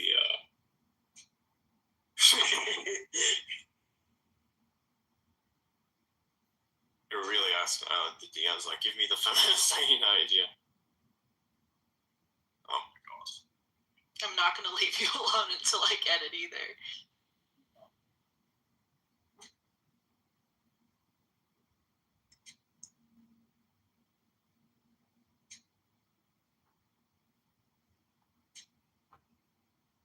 No, the answer to that is something that's so fucked up I cannot speak it. That's why I said DM it to me.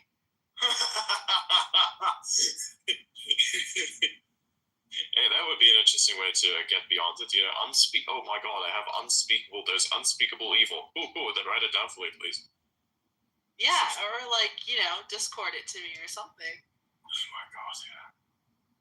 Why are people sending me pictures of photoshopped Giga Chat Elon? What the fuck is this? Jesus.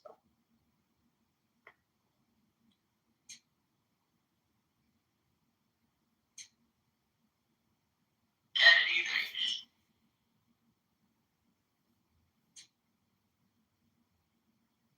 Wait, what?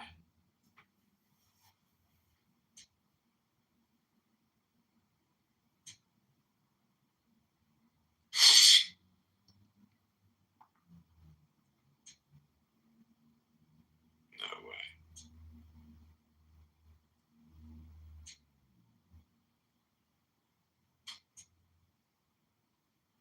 Bro, I just installed PyTorch in 2 seconds on this thing. It's so fucking fast. Why?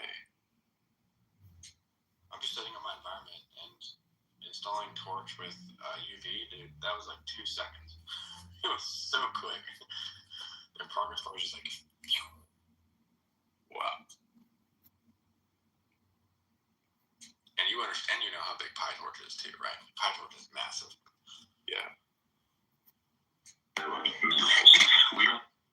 It's fucking massive, bro. Massive. Massive.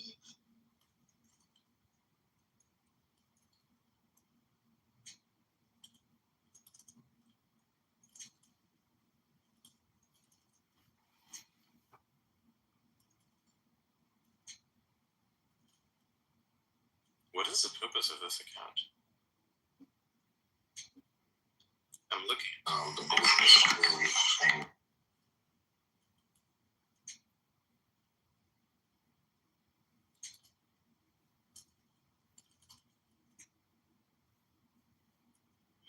Somebody want to explain to people what MFW means in 4chan terms? My face went. My face went, yeah. Initially, I thought it was like, motherfucker, what? I know, yeah, same.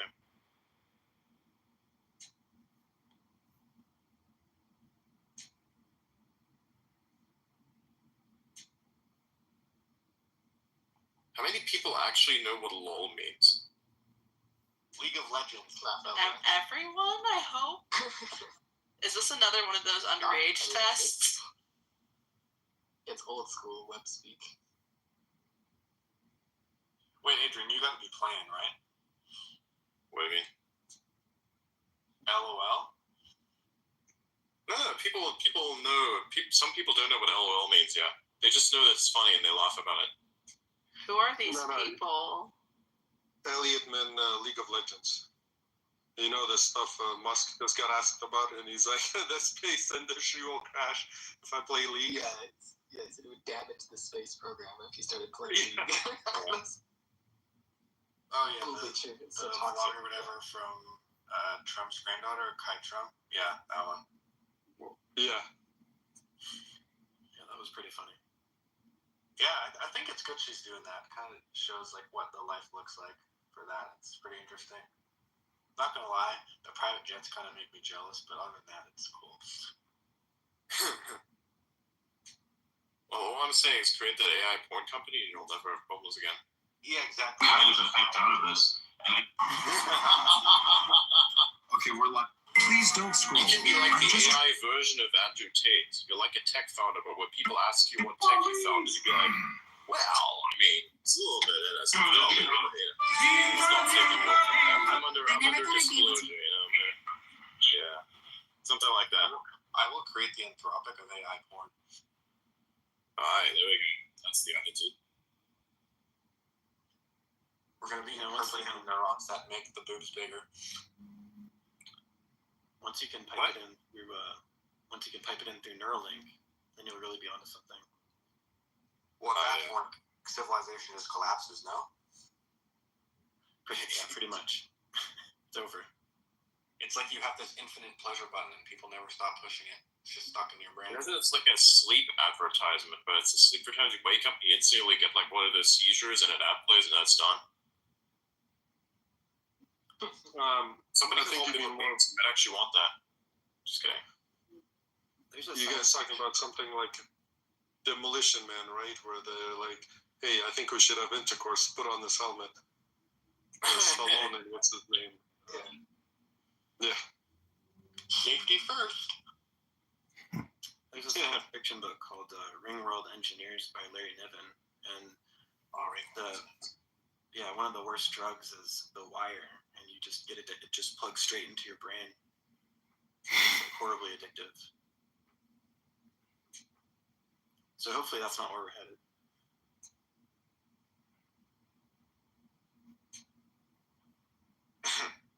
I'm just trying to become a big content creator one day. Please don't.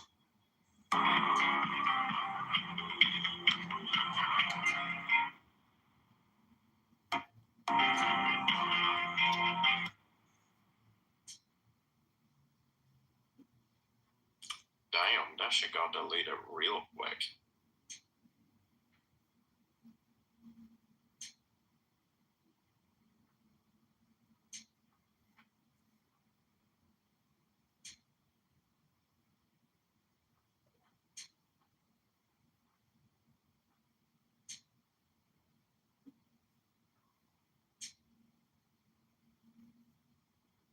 What the fuck?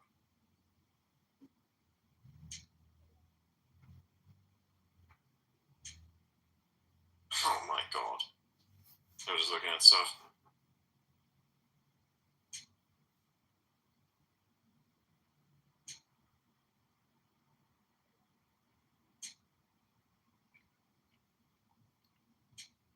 You know, one of my favorite trends is where people take AI generated paintings and make like sexual jokes out of them or whatever. It's like the D's nuts.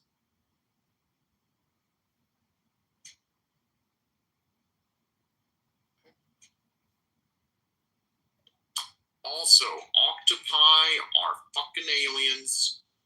Okay. No, it's octopuses. No, it's octopi. I'm pretty sure. Captain. Actually, no, that's we're both wrong. It's octopods. Octopi. I think it's octopods. Bro, I Wait, was hold on. if you wanted octopus, Don't say I'll call it octopus. That's octopus. cheating.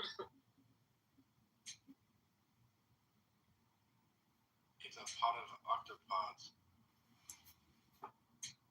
It's like the Pirates of the Caribbean, 9 pieces of 8. So here you got 9 species of 8. Or 9 animals of 8. Octopods taste pretty good though.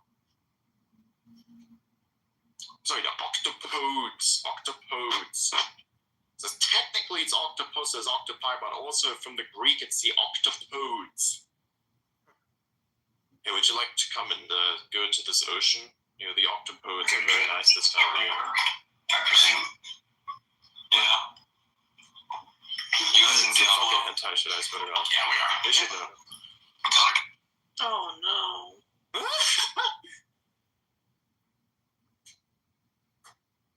Can y'all leave that out of the AI thing, please? Actually, now that you mention it, that's actually a really good idea. Put it in there. Make it twice the size of the data set. We need to exploit those people that make like money being Reddit bots. Just kidding. Okay, you better. Bro, what is this? Is this You better know some weirdos to annotate this data for us. I'm not doing that shit. deep AI from the boys? No, you're gonna you're gonna teach me how to annotate the data. I will do it for you because I have no. It doesn't affect me. I'll scale the neural net that learns features about the tentacles, and you'll make the tentacles. No problem. Actually, though, you can use it in making. There's endless amounts of fucking furry hentai porn out there. I mean, literally, all it would go like is we would get like and this is just like playing around, by the way. But like, if we were to actually do this, we would literally just get some like random data, and then we'd go find a bunch of examples with like tentacle hentai, and we would fine tune it on that specifically, so it would know how all of the image generation stuff works, and we'd fine tune it on specifically tentacles, and then it would output examples. So it would output like 2 or 4 examples, and then you would rank them in order, which ones you like the most, based on what you think users will and what you like the most, and then it would just naturally converge to that. So you wouldn't actually have to write anything; you would just have to select. You just pick what horrors appeal to And you by the the way, most. this is what they do at XAI. This is how they train Grok. Feed it a shit ton of facts, trillions upon trillions upon trillions of tokens. That's the pre-training phase. Fine tune it on some conversational, useful coding stuff, and then people like Benjamin the Cracker will go in and they'll say like which examples are, which outputs are good and which ones aren't, right? And then Grok gets smarter.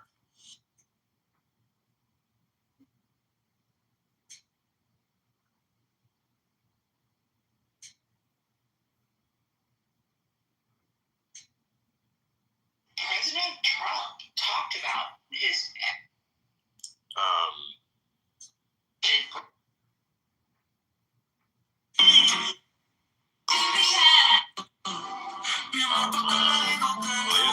I have something in regards to this, like what you were saying. Look, see? Send it to me on x.com.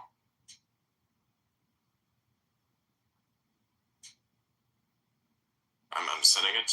It's gonna take a little bit until it has arrived. They deleted it. Fuck. There you go. We're gonna. That's what it's gonna end up like. Go watch that.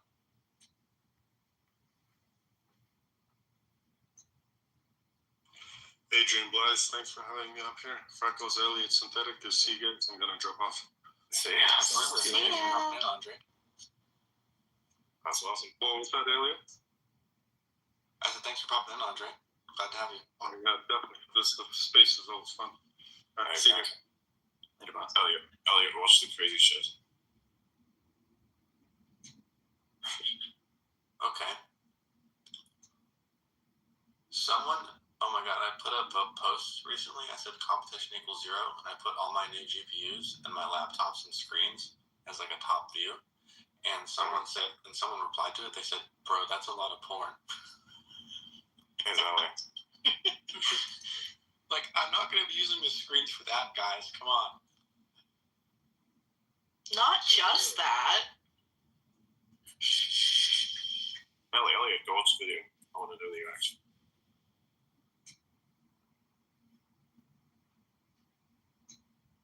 a good advertisement.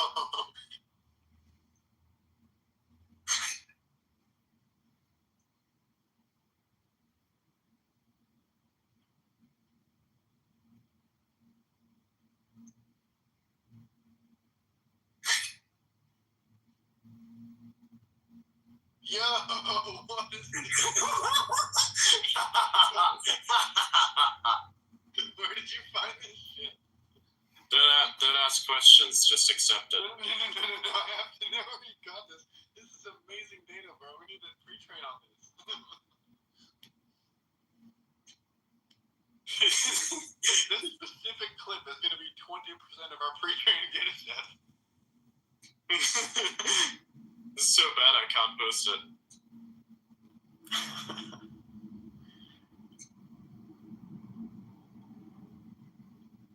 I know.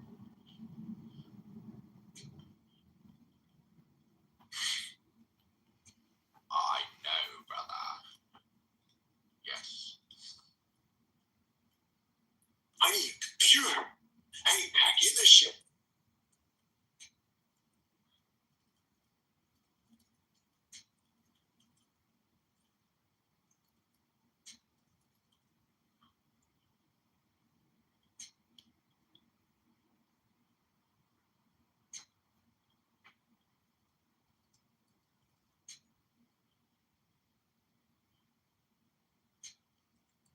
Oh my god.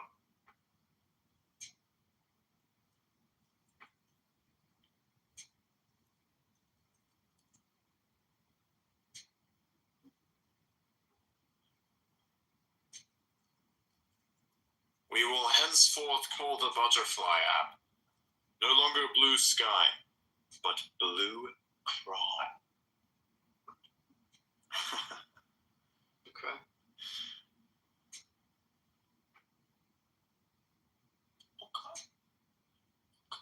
Okay. I see what you see.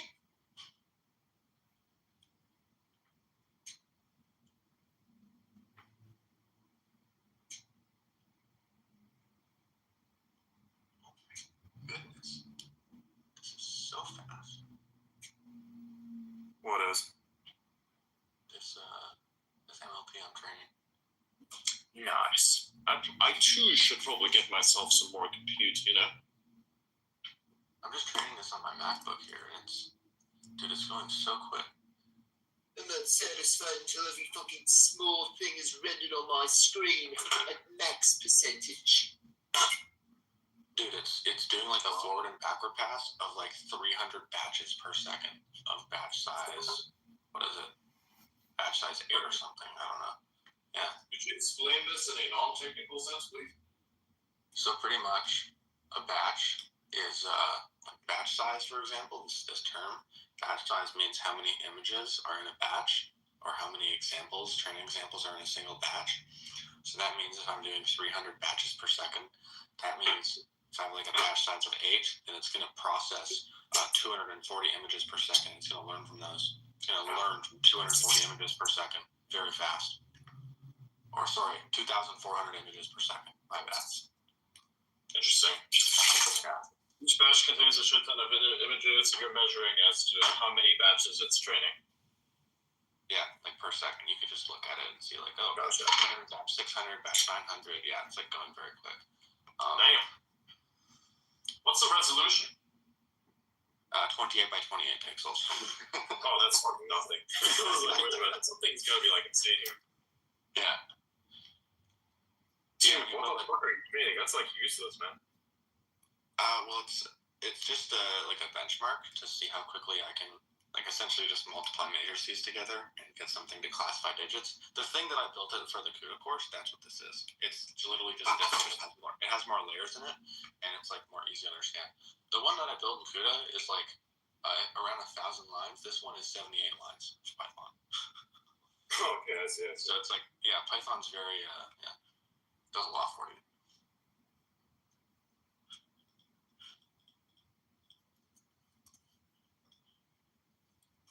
Python does a lot for me. Can you get rid of that annoying ass fucking English song called Single Ladies? It was the original brain rock. Don't get me started. I hated that song so much. Came out on fucking TV. I'm like, oh, please, no more. You probably there is like definitely a combination of ones and zeros that you could convert to Python that would convince someone to remove that video from all media sources on the planet. You could probably do that. How about we just malware the world? Just kidding. You just have to add that hash to the right list. Yeah. It's true. Well, you're not going to get in by like brute forcing. What you have to do is you have to get in through social engineering. So you use something different than the transformer that scales on your own laptop, but no one knows it even exists yet. So maybe like one or two people ever, which we probably will never hear of. And then you need to get that thing to convince someone else. It eventually goes through the hierarchies as it goes through the web and stuff and talks to people over time. And eventually it gets into someone's internal kitchen, and it just ticks the right box off, and it's like, oh, all the single lazy is now deleted from this person. You complete your mission. So I mean, when it comes down to like the ones and zeros of it, I think that's possible, but we just don't know how to build something that's we don't know the code that will compile into that set of ones and zeros, or those multiple sets of ones and zeros that work for this problem, right? That's literally what programming is you're trying to find the right amount of the right combination of essentially UTF-8 characters that when compiled with, say like the Python interpreter or the C compiler or the Rust compiler will do a task in the form of some combination of ones and zeros that completes the task. Like that's literally your goal, right? So there is always a way to do it, but a lot of what gets in the way is all of the framework bloat that you get from things like React or PyTorch that get in the way, and they make it harder for you to actually know what those ones and zeros look like. It distances you away from the hardware. So basically, what we have to figure out on the social engineering level is, I think I figured it out. Would you like to know what it is? Yes. Gladly, yes.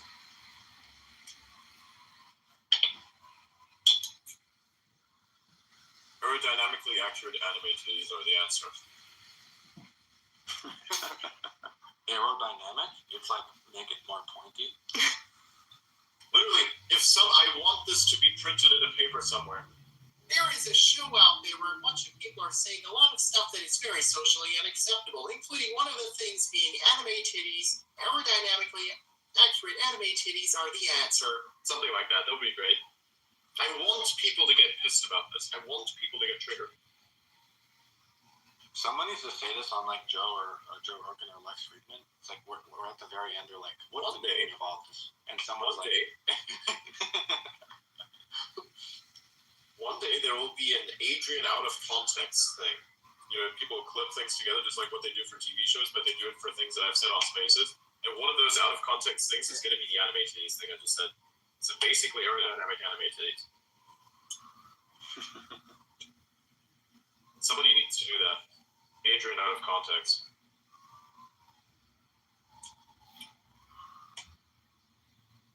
Oh my god, man. Somebody created a Donald Trump out of context video. He just like a bunch of bullshit. Says a bunch of shit. It's funny as fuck.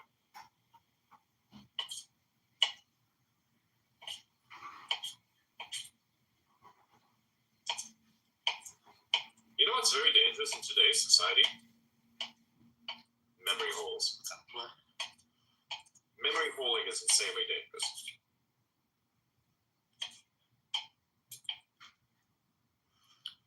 Aren't they going after the Internet Archives?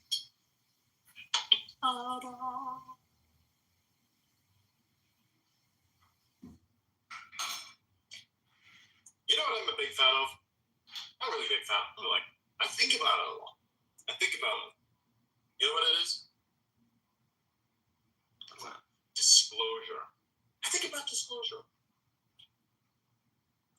Disclosure is very important, you see, because if you want to do anything in the world, there's some things which have such broad impacts you have to disclose, right?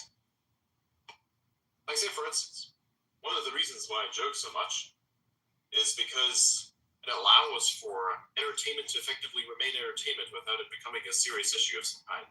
So you just disclose a thing. That disclosure is more important than people think. It was stated how it has been disclosed. Nobody can now say that it wasn't disclosed. How could you not know? You know, it was clearly disclosed. A lot of things are actually disclosed. Nobody thinks about it. We talk. They bring it up every now and then, and they get to memory a whole by the next thing. But disclosure is very fucking fascinating. Don't you agree? Don't you think disclosure is fucking interesting? Yeah. I mean, if you don't think it's interesting, why don't we just start reading the fucking CIA's declassified documents clearly within your rights to do so, and it's available for you right there. It's just there, you know? Again, disclosure. Did you see that stuff about remote viewing? Yeah, the stuff that's been out since 2003. Yeah. Yeah, nobody freaked out about it in 2003. It's funny that they freak out about it now. You know why they're freaking out about it now? It's a very simple concept. Drug usage is at an all-time high. Since the world is crazy, you want to experience something fantastic, so that's at an all-time high. That, of course, feeds together into one outcome, and that outcome is that the engagement on such a post would be remarkably high. And the only reason why the engagement can be so high is because X.com is truly the everything app.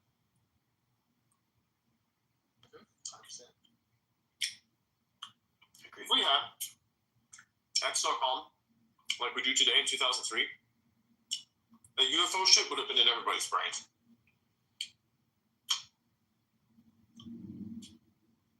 Back then, we didn't have this. We had internet forums that are now gone.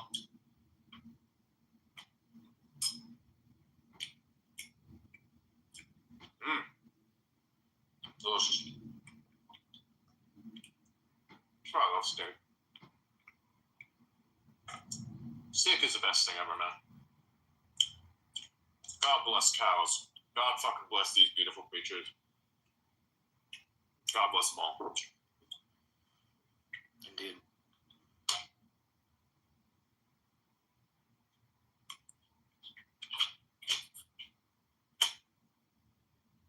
I kind of sound like that machine from the Matrix, or the Animatrix rather.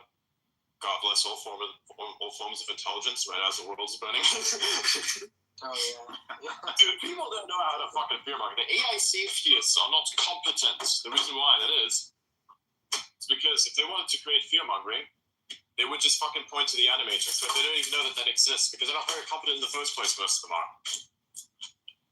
They're also very ideological, which is unfortunate. I would love to talk to some of the safetyists and discuss the threats in a non-political manner, but they just can't help themselves. Everything is political with these guys. That fucking is so sad, because I think AI safety as a concept is actually pretty good. It's pretty decent. It's just that the people who are its arbiters, rather, are not very convincing. And I would say even that they cause more of a threat than they do to fix one, or prevent one, rather. The reason why is because you look at something like AI safety as a concept, and then you present it in such a way that people will definitely not like it, people are going to shit on you for it. That is how it is. There was once a AI safetyist that I wanted to interview, and bro's just fucking too scared to speak live. I'm like, what is wrong with you? You've done multiple live events, and we're at the peak of where AI becomes a known thing for everyone. And you yourself have stated these various things, and you're just not doing it? What is up with that? We're the worst ones who want to get paid for public appearances. Like, I thought the whole idea was to become a benefit for humanity. But they're not like that, you see? One of the great examples is Yao Dao. Remember when they asked him, if you had the cure to cancer, would you give it away to the world for free? He said no. I'm like, I did not think we were going to say that, but you did. Holy shit. You're one fucked up human being. I mean, who brings a fucking legal team versus an internet meme?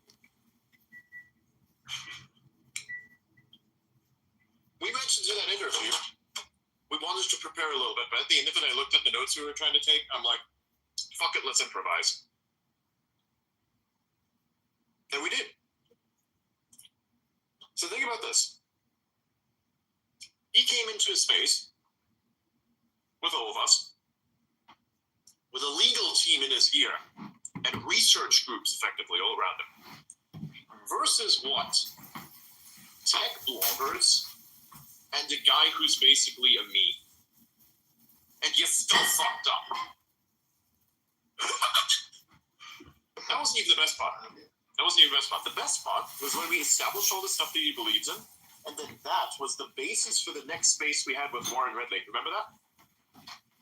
Oh yeah, absolutely. Metaphor and Warren versus Dan O'Dowd and his legal team. Boy, he got fucked in that one. Boy, he got fucked in that one. That one was a great space, I think. Especially with Warren.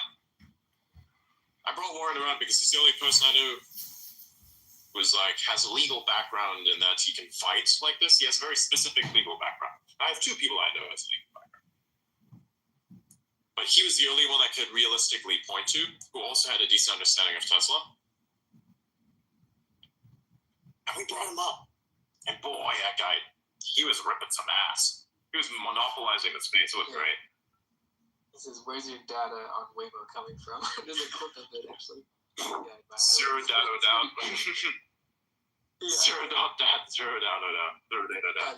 Yeah, the AI made a mistake. It said Dan O'Dat Mm, in no. the transcript. They were like, wait a minute. Yeah, zero data. So it might actually be something. Mm-hmm.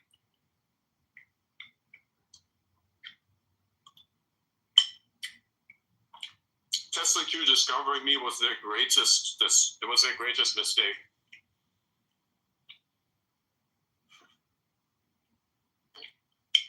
It was so funny.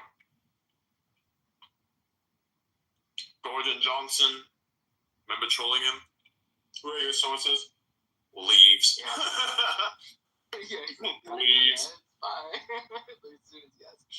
I was like, I'm not at liberty to disclose that. Some shit he said. And then he just says to Yana, hey, my guys, I gotta go. I'm like, no, don't go. Right after that. Oh, it's so funny. It's hiring. Perfect timing. The Goliath clip. Remember when I said that the Tesla Q a bunch of weird crackheads and shit? Kind of proved our point because we had this guy. Forgot what his name was. Very forgettable name. He came into space and even admitted to the fact that he once took cocaine or like used cocaine. I'm like, wow. Oh, that guy. Yeah. I know what his name is, but I'm not gonna say it. Yeah. It's very funny because what the fuck was that? Oh no, that's in a second. Anyways. I saw something flying. I was like, what the fuck's that? We were there having a conversation. And he says, he made a post saying, I can feel the cocaine energy coming off of Adrian Ditman. I'm like, how would you know? They basically admitted to taking cocaine in front of hundreds of people on a space live. I'm like, what? This still blows my mind to this day. This still blows my mind to this day. They come up and they try to cancel you. And then they cancel themselves. Lol. Lamau even.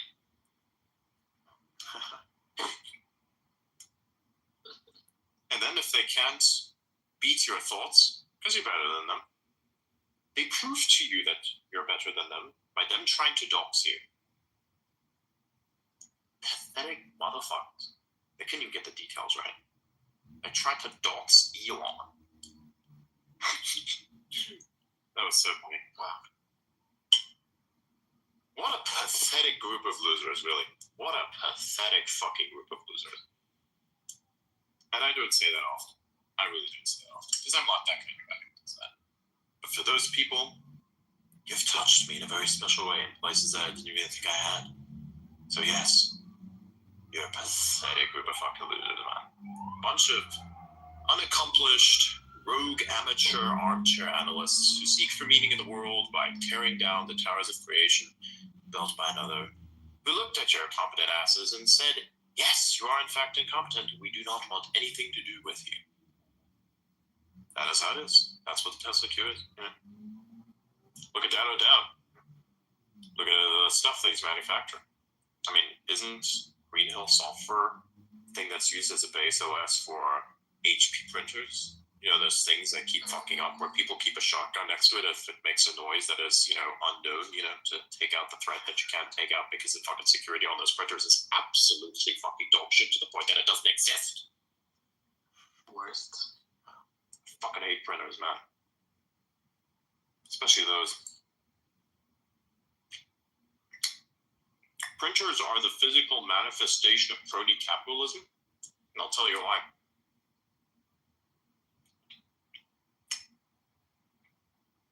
On its own, the hardware doesn't cost much. The real cost is going to be the cartridges. The cartridges are barely filled with it. The security is fucking dog shit to the point that it doesn't exist. Oh, by the way, some printers, you know what they do? They print on a page very small, tiny yellow dots that you cannot see. Did you know this? No, I didn't know that. Every single page that you print with a printer, I can't believe people know this, has information on it that you can't read. Small little yellow dots. If you were to isolate those yellow dots, I think it's been open sourced. You can actually see it, be decrypted what the information means. If you have like a letter and you're sending it out there, you basically run the risk of doxing yourself. Wow. That's so crazy. There's a lot of information on there, on that page, that you can't even see. And other people can't see either. So next time you receive one of those super printed annoying ass letters, look if there's a bunch of yellow spots. And actually, if any one of you has any physical papers on you right now, go look for yellow dots on them. Very, very tiny. They're almost not visible. Go look for them right now. Alright, I'll check. Bonus points, you got UV light. But yeah, that's the thing. So shitty printers, zero security, write shit down about you without you knowing.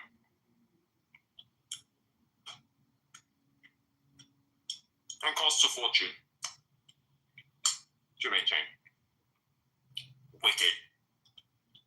Absolutely wicked.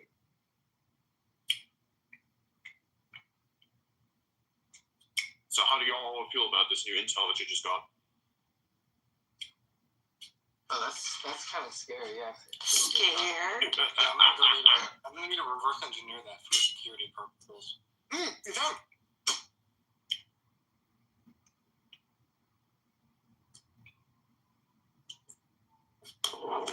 There we are.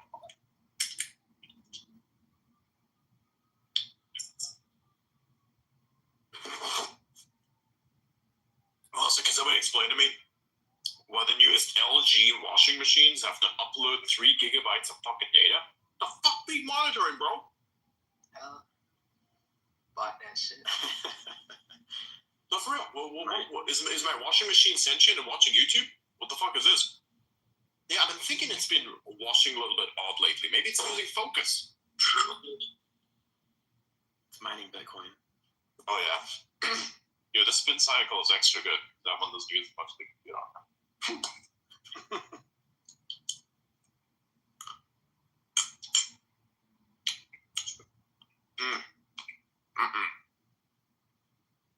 Delish. I got the right amount of salt this time. Now I just have to leave the... Next time I'll kill the heat a little earlier. I'm still fine-tuning it a little bit. I'm trying to like cook a shit ton of steaks at the same time in the same pan. So I have to fine-tune the way that it works. And it's working well. I'm having consistent performance across all steaks. The one I had today was my best one so far. I fine-tuned it a bit, so yeah, it's getting better. Remember, the key is to cut the heat. Like after, I think this time you take like a little bit less than 2 minutes each side, and then let it rest. We'll use like gas. Gas, Mine's not gas though; it's just electric. Oh, you use electric as well? Good. Yeah. Those built-in ceramic ones, or what? Yeah. Right. It's funny. I have a bit of a beef with quote-unquote smart technology. You know, the smart switches. Them smart switch pretty damn dumb. I'm gonna tell you right now. The smart switches are not as intelligent as people make them out to be. The fact that they call them intelligent is to call you a fool. Fuck that shit.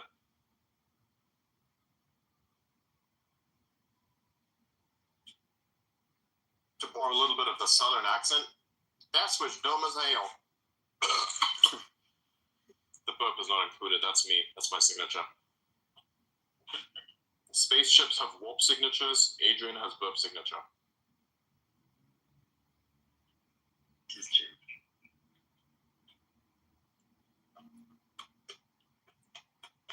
Bring Star Trek shit right here.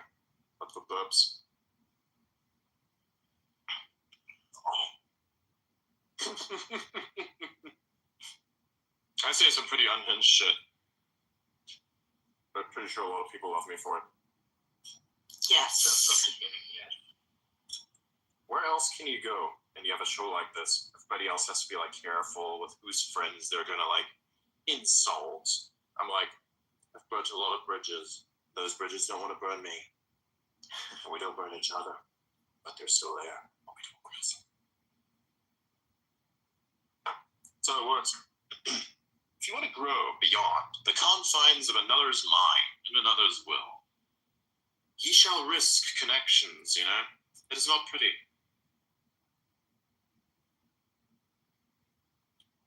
You know, Reddit used to say, for instance, Reddit used to think Elon was super cool. You know what? Why is it? What? Back in the day, PewDiePie suggested to Elon that he does a meme review. I think all of you remember that. I do. Oh yeah. A dolphin. It became a huge thing. They did it. And of course, it became very liked and on the interweb, so to speak, as a result of that. Most people grew their audiences and was a massive thing back in the day. It's funny that PewDiePie never talks about it. But, yeah, that happened. And of course, the politics started coming out a little bit. Not in policy, but in principle. Calling out certain people for doing dumb shit. That started to accelerate. Reddit started cracking down on anything that was slightly right-wing. It's all the people that liked Elon left Reddit, came over to X. And all the people that preferred their echo chamber got what they wanted. Echo chamber. Well, the thing that made Reddit great left Reddit, went to 4chan, went to X or both. That's it. I always find it's funny. There's a bunch of tech people out there that say, oh, we cannot be as autistic as the 4chan people. I'm like, I'm in this chat with you. You guys are worse than the 4chan people.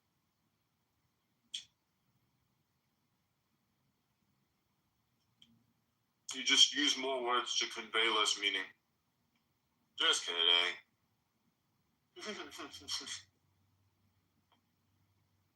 Oh, yeah. Incredible stuff.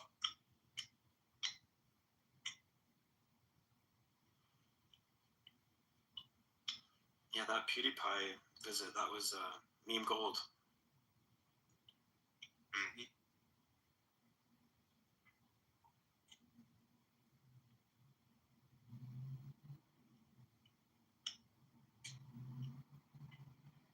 Yeah, the Elon laugh clip out of that got posted everywhere in the memes and stuff. Yeah, it became a meme.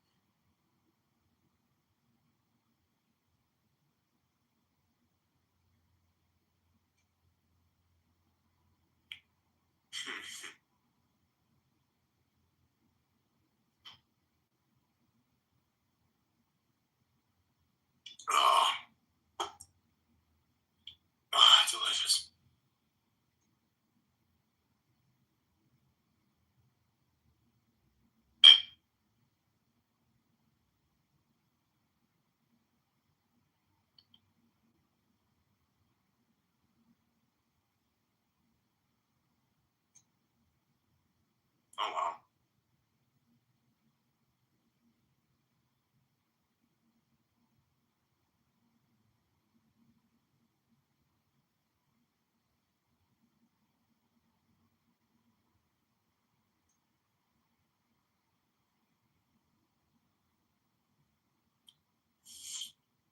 Wild.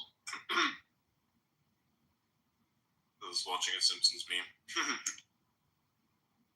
Nice.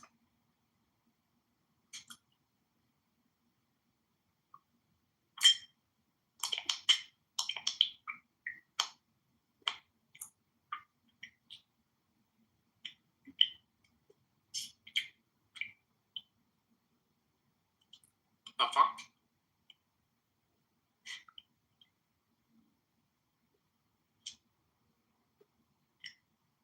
Apple Intelligence would be useless as fuck.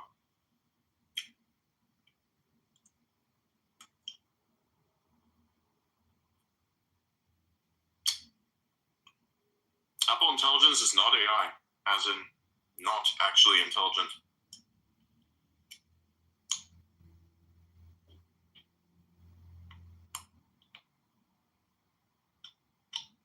Yo, artificial intelligence be looking mad weird at the natural stupidity when it starts turning up.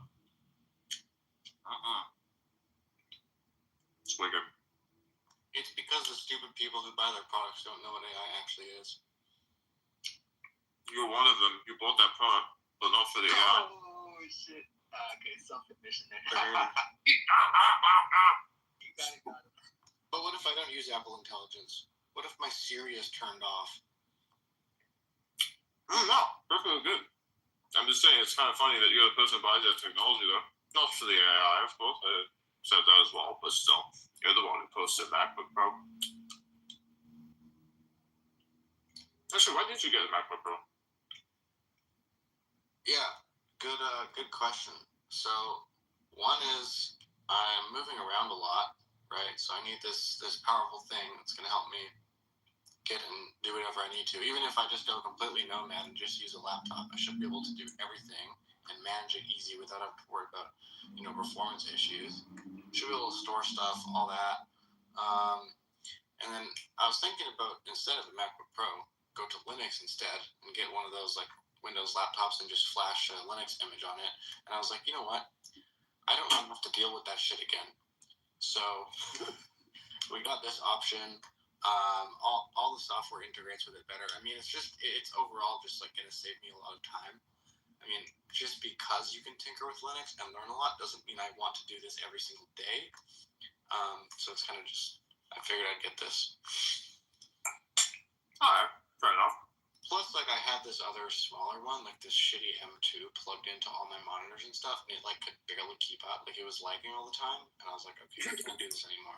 So I just switched, and now it works, and now everything is like stable and not breaking up. You got a Mac Mini? No. Before I had another MacBook, but it was an Air, right? It was the M2 Air. It was like the base model. So it's like not amazing. Good for its time. Still a good laptop. I'll ship my microphone. Triple burp.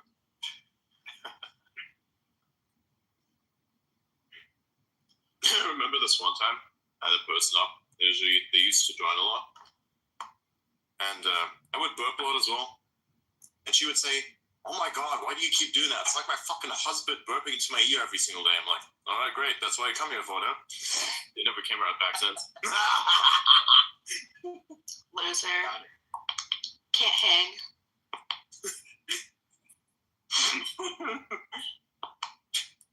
Basically. Do you ever get so tired that you scream yawn? Like that. I yawn like that often. In the morning, wake up, go. Doesn't really happen to me, but I like my life. I don't usually do that, so. You like your what? I like my life. I don't have a need to do that.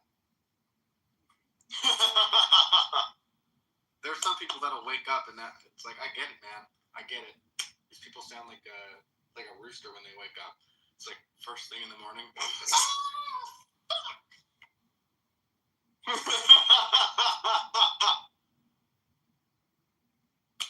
You ever heard the joke? I made this. I came up with this joke once. My girl was asking me, talking about roosters, and I always make like. Here's the thing: your relationship with me, I have extremely brutal fucking sarcasm, hella brutal sarcasm. Half of which I didn't make public because holy shit, it would get me into the papers. So one time, we're talking about the reason why roosters scream in the morning. Like, oh, I know what the rooster feels like. They got up in the morning, they're already annoyed with the day ahead. I'm like, nah, dude. That rooster screams in the morning because it's a cock and has to deal with all those bitches.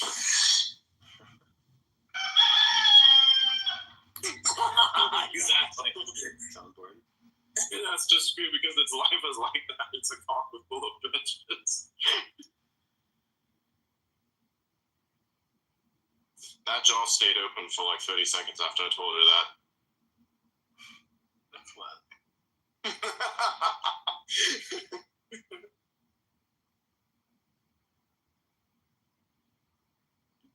I made a really fucked up joke. It was so good, could he be mad?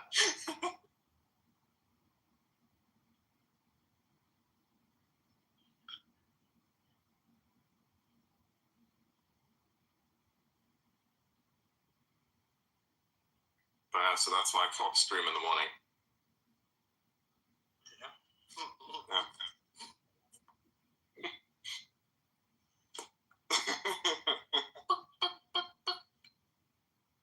Yeah, cocks scream in the morning because they have to deal with all the bitches, exactly. So it's... Dude, my mind just went to a very strange place when you said that. Why is that? It went back to chicken? When the cock screams in the morning, dude, fuck.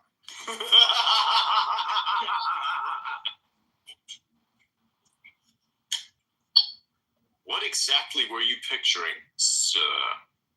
Well, I was trying to picture something, but then my brain told me to shut the fuck up and stop thinking that. The fuck have you been watching? Nothing. I was about to ask, who's putting this stuff in your head until I realized, oh yeah, that's me. That's entirely me. Like, where are you getting this information from? I'm like, no, that's my fault, yeah. Nice.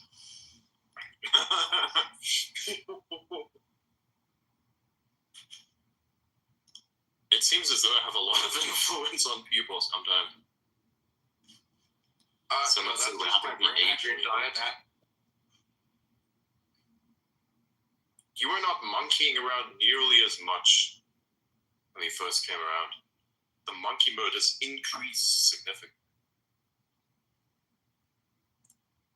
What the fuck is this?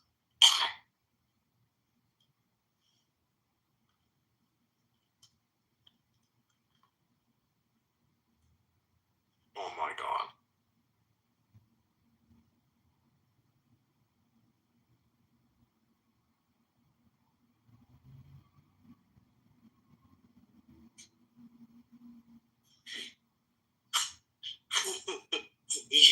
Oh my god. The Yipeng 3, a 225-meter Chinese cargo ship, allegedly dragged its anchor for over 100 miles in the Baltic Sea, severing 2 vital fiber optic cables. Oh my god. My God. The ship was surrounded by warships for days and was loaded with Russian fertilizer. Oh my god. Shit. This is insane.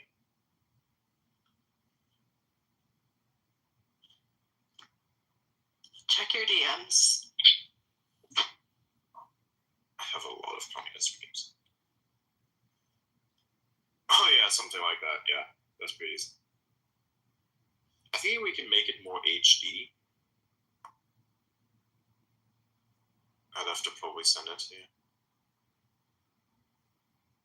Yeah, definitely. Oh shit, this is a meme. I'm gonna post that soon.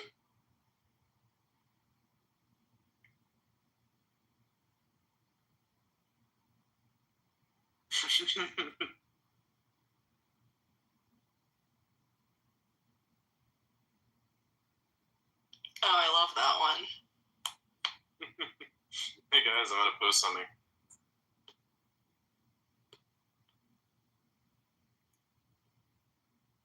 I think you get shown meme. Nice. Got hit with the nice. Nice. Yeah.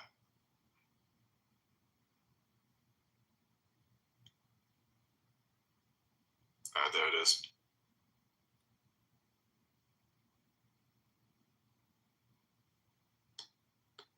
Put it up at the top of the space.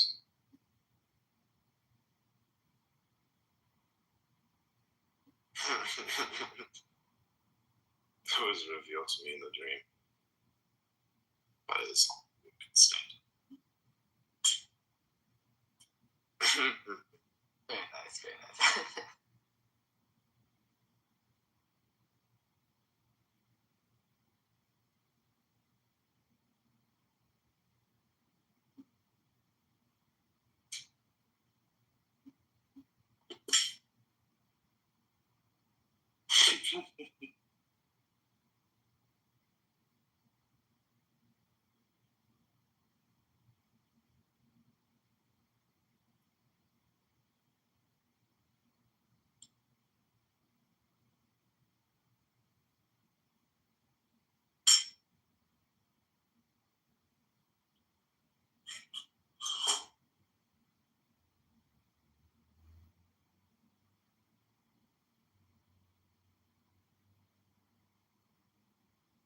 Oh wow.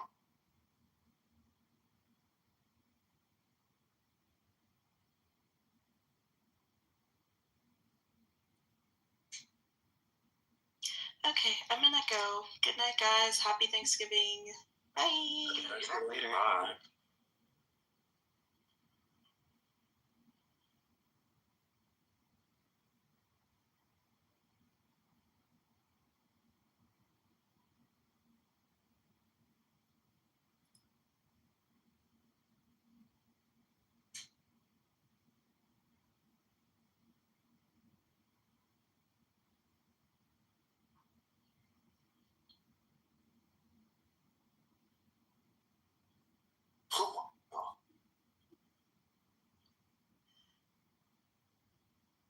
What?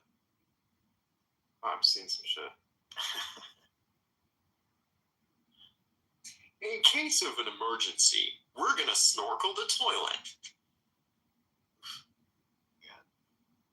Yeah, see, if there's a fire, we're gonna snorkel the toilet. The way that it works is we take a tube, we put it inside the toilet, and then we put it back out the outside. There's like a little curve there where all the air is kept, which is why it goes. So you thrust in the snorkel part all the way at the back there, where it then hits the curve, so it's above the water line, and then you can breathe the oxygen that comes out of the toilet. That's called the toilet snorkel.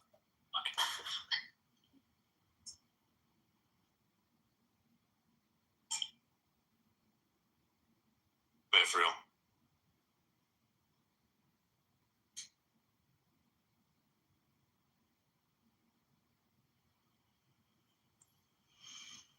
Adrian, I know you were talking about upgrading your setup. Did you ever upgrade your laptop?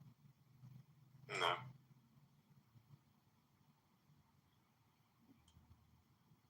Installing Linux on my other partition right now. The dancing. I don't know.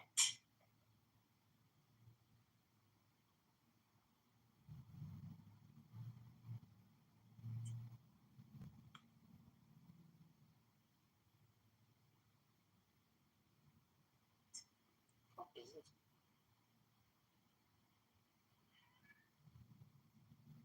I heard a cat. Yeah, my cat's yelling at me. Just randomly. It's hungry. And then, we've got 2 cat owners in the space. Yeah, I have cats too. Two cats. 2 cats. 2 cats, bro. I have a cat as well, but we talk about that.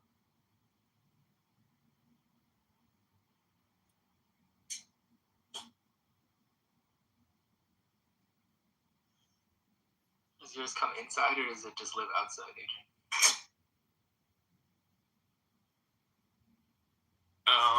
I don't know what to talk. You have no idea what you just did.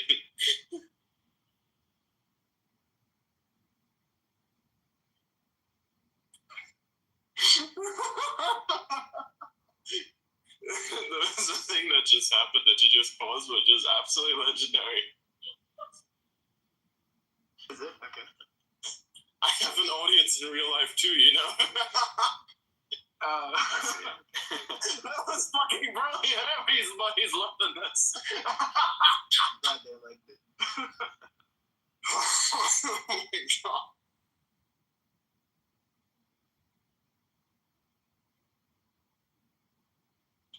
Wow. That was perfect. That was fucking perfect. That was absolutely perfect. Does yours come inside?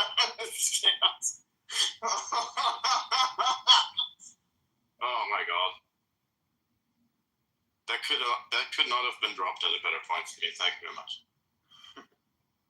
Welcome. I was laughing so hard I'm sweating.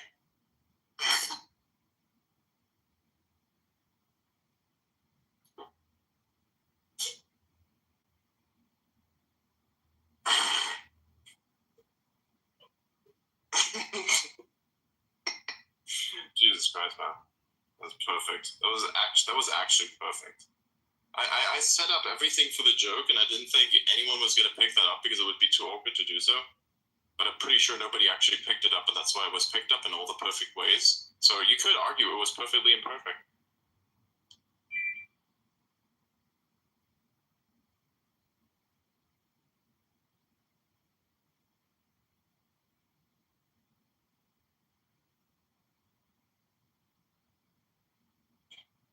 Oh,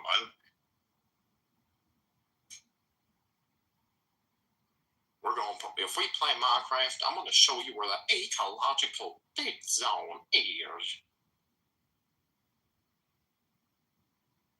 Oh wow. I installed Minecraft actually, so yeah. There's like a place where there's an ecological dead zone. Nice. I'm thinking of getting like super modded Minecraft, like to the point where it's the most realistic thing that does not look like Minecraft. The ray tracing. Yeah.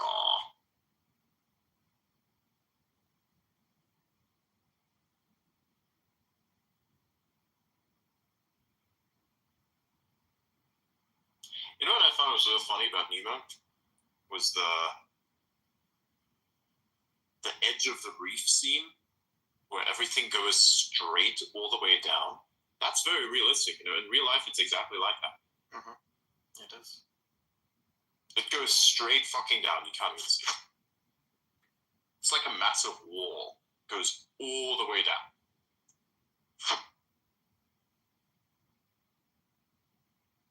Are you into scuba diving? No, not really. But I have done some freediving myself a little bit. Not much, but yeah.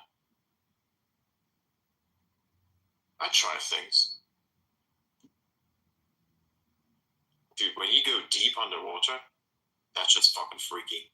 You can really feel the pressure of all the water like affecting you. Mm-hmm. It's like the most intense, cold, wet hug that doesn't even feel like anything anymore. Just this pressure. It's like the emotional pressure of being a leftist in today's world and dealing with reality, but it's like water and it's on you.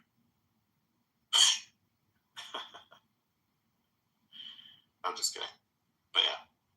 of pressure. It's just like the same amount of pressure that the AI was under when they first tested it. Remember that post? It's just a lot of pressure. Yes. Yeah, that was wild. Kept it like, I don't know, like project stuff. I don't know. Just a lot of pressure. It's just a lot of pressure. like, oh my god, that's fucking crazy. That's horrible. Yeah. Your AI chick has just gone mad. I think it's about to come after you with a golf club in 10 minutes.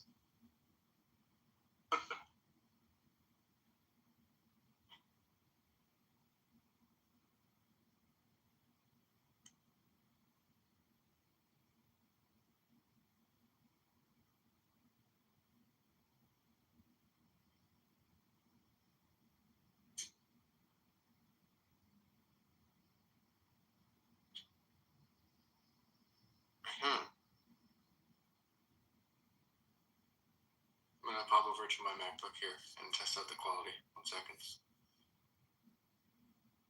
Alright.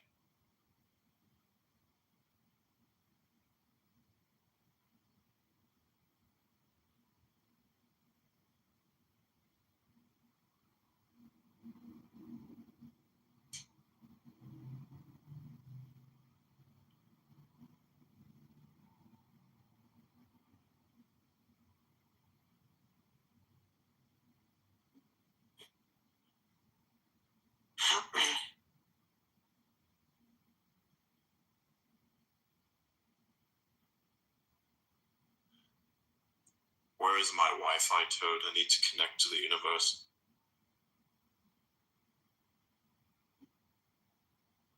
Actually, I need to find Wi-Fi toad.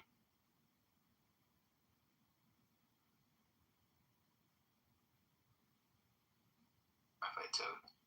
Uh-huh.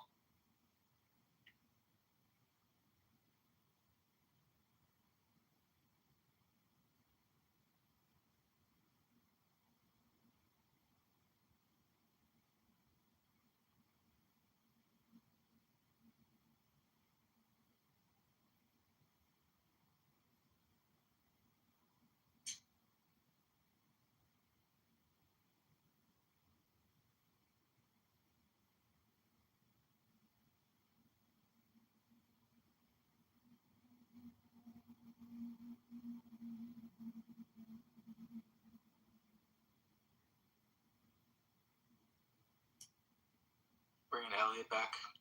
Nice. Drops.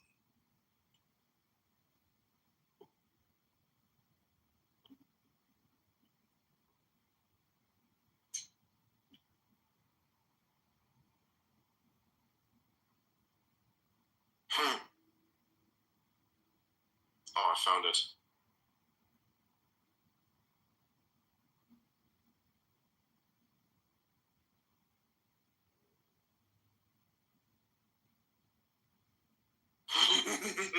This is my favorite clip.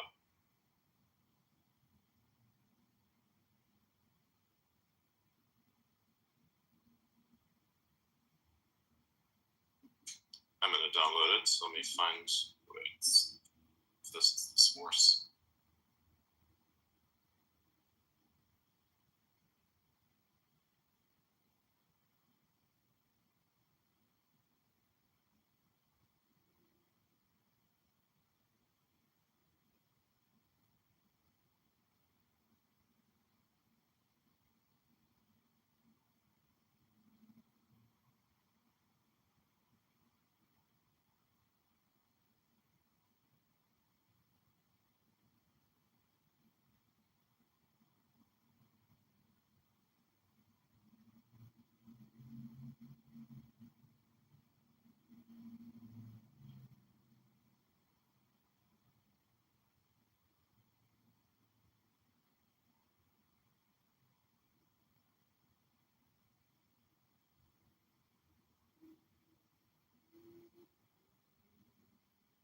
Elliot, send me that art script you were talking about. If you still have it. Yeah, is that just like the arch install thing? Because I think what you can do is get the Arch ISO, and then once you get in, you literally just connect to the internet, and then you go Arch install, right? Yeah, they made it a lot easier. Yeah, with the recent version. So with that, I don't need to send you a script for it per se. Oh wait, for Hyperland you're talking about? Yeah, Hyperland. Yeah. Oh, okay. So just Arch on its own, that doesn't require script, but getting Hyperland on top of Arch does. I'll send you that. Yeah, sure. Yeah, it's DM me.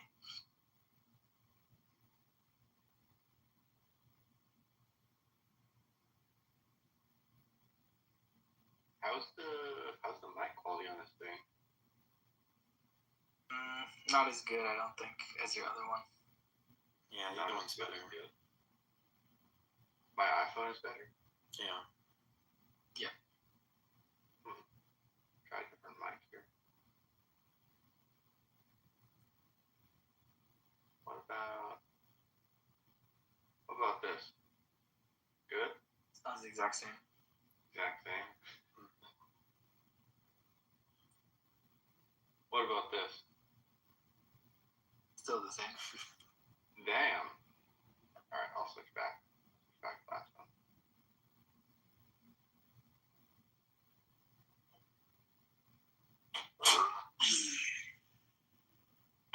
Alright, I found the resonance code. I don't know what to call this thing. I call this thing the hypno toad, the vibing toad. I call the vibing toad.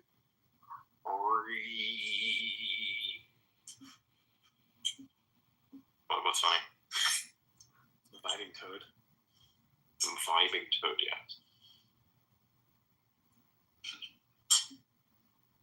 What kind of music does he listen to? No, it's just vibing. Creates little ripples. Just vibing.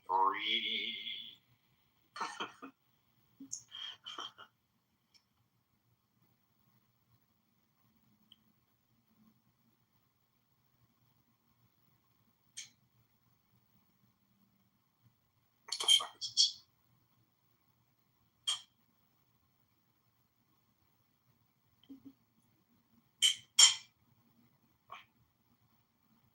Oh, interesting. Where's the original source?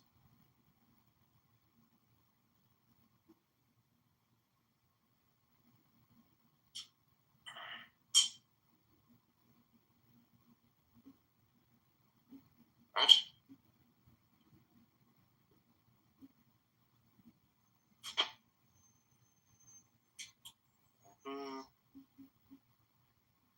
Oh, fuck this.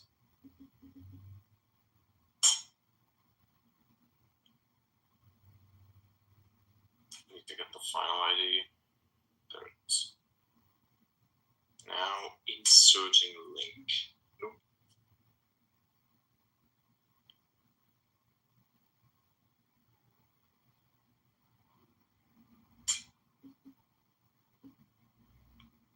Alright, imagine it's a toad that sits in the water, that vibrates the water. What do we call this? The vibing toad. Sounds pretty good to me. Yeah, I thought so.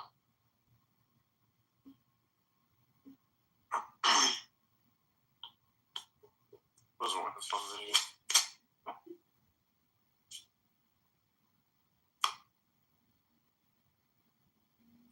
I just fucking play it, but it's also not playing it at the same time. Are you kidding me?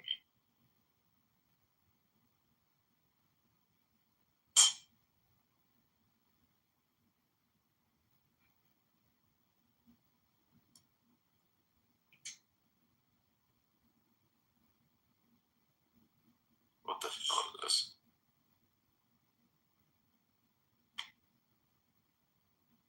Why does this technology just randomly malfunction? I fucking love it when it does that.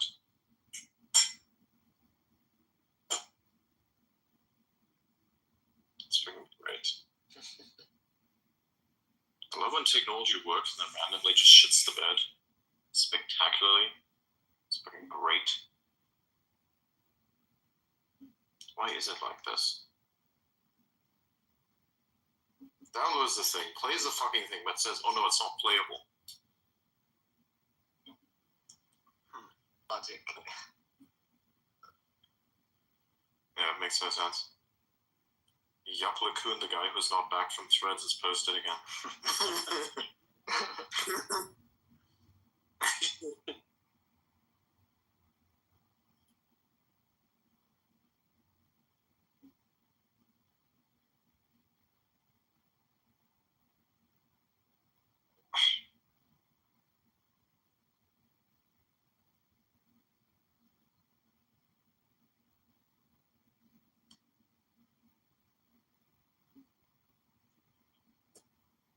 He basically suicided his engagement. It's fucking hilarious. I'm looking at his engagement. It's horrible. He doesn't have any engagement. Eventually, bro is not going to have a platform at all. Like, just keep reposting. If you keep reposting like this guy, everyone's gonna lose interest in your shit. Because literally everything that leads to you and your engagement is led elsewhere. I don't understand how people don't get that.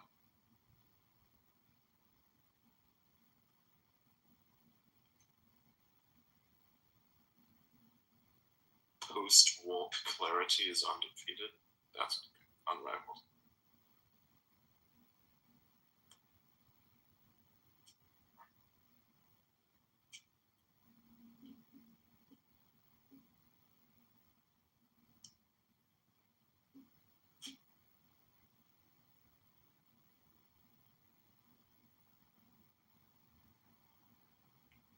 What the fuck is this?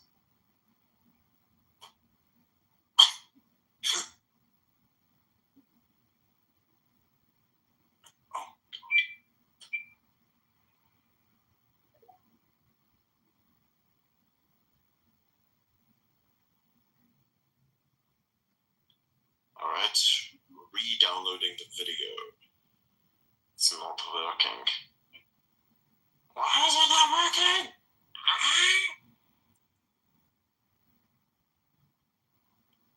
Opening. Alright, it's supposedly working. What is so difficult about downloading the vibing toad? What the fuck is this shit? Why is it corrupted? Why is the file fucking corrupted? What are you talking about? It's literally playing. If it's not playing, then what's going on here? Bro. Interfering with your Wi-Fi. Nope, it is not.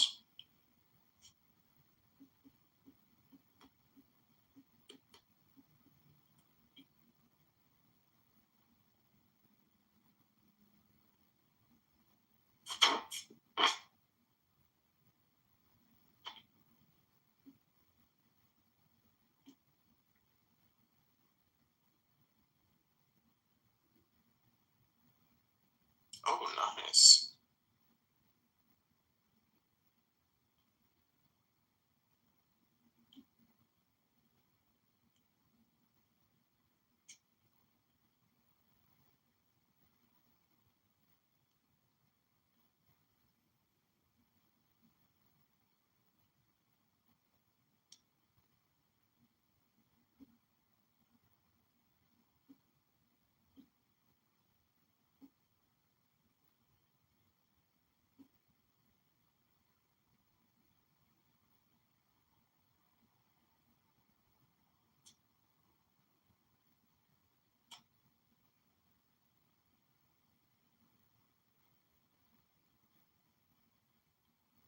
That one might have worked. Let's check it again.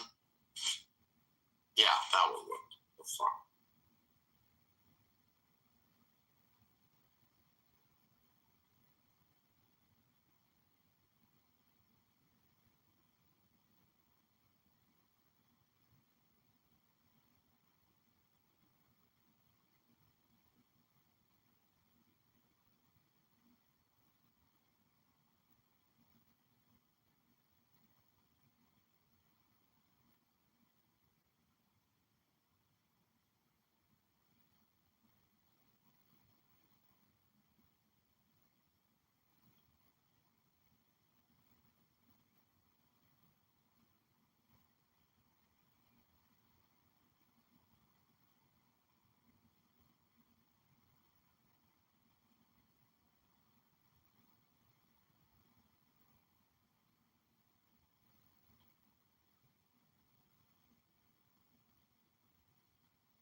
posting it.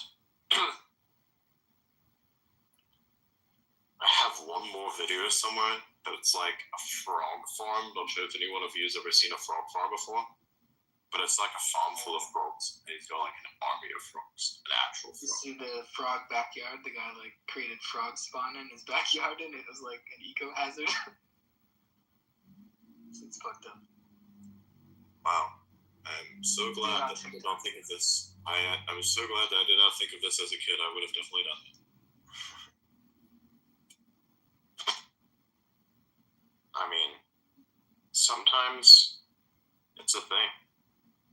Frogs. Frogs are good. Frogs.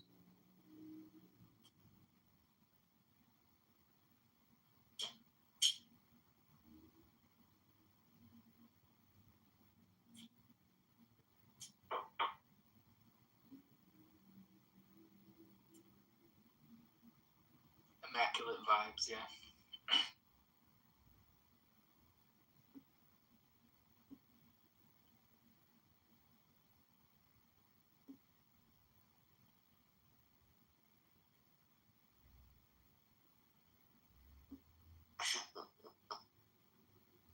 Yeah, it's really do be like that.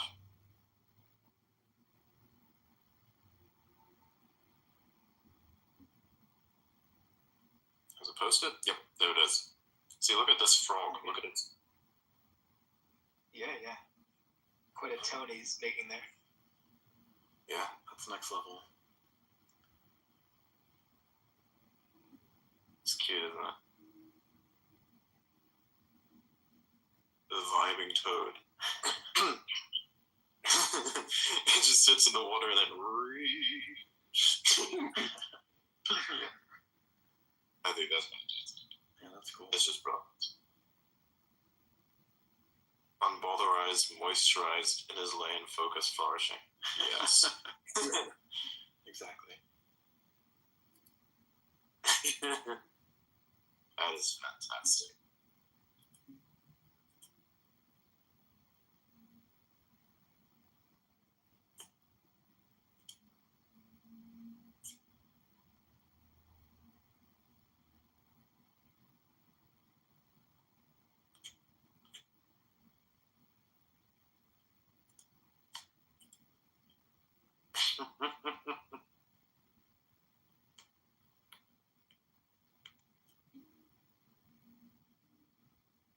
Want to understand the secrets of the universe? Talk to Toad.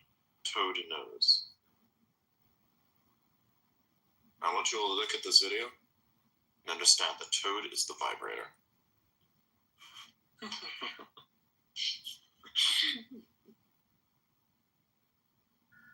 Weird sounding frogs. I've never heard toads like that. You're not ready for the frog conspiracy theory. The frogs aren't real. Alex Jones got it wrong. The frogs aren't gay. The frogs aren't real.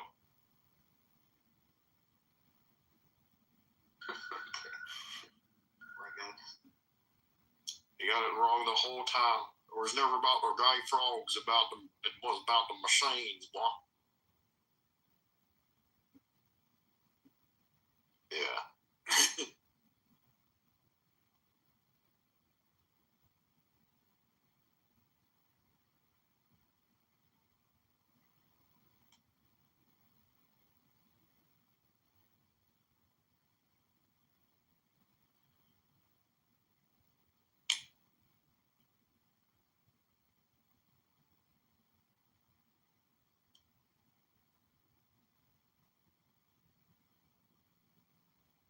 I sent you a DM, Adrian. That's kind of a funny post there.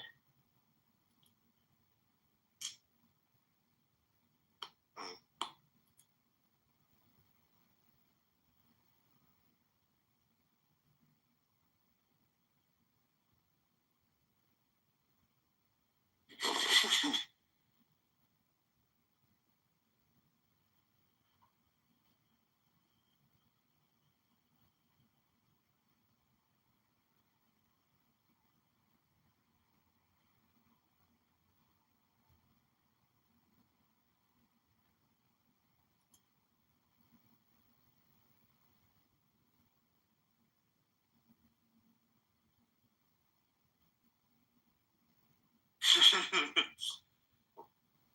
can just hear his voice when I read it. It's like,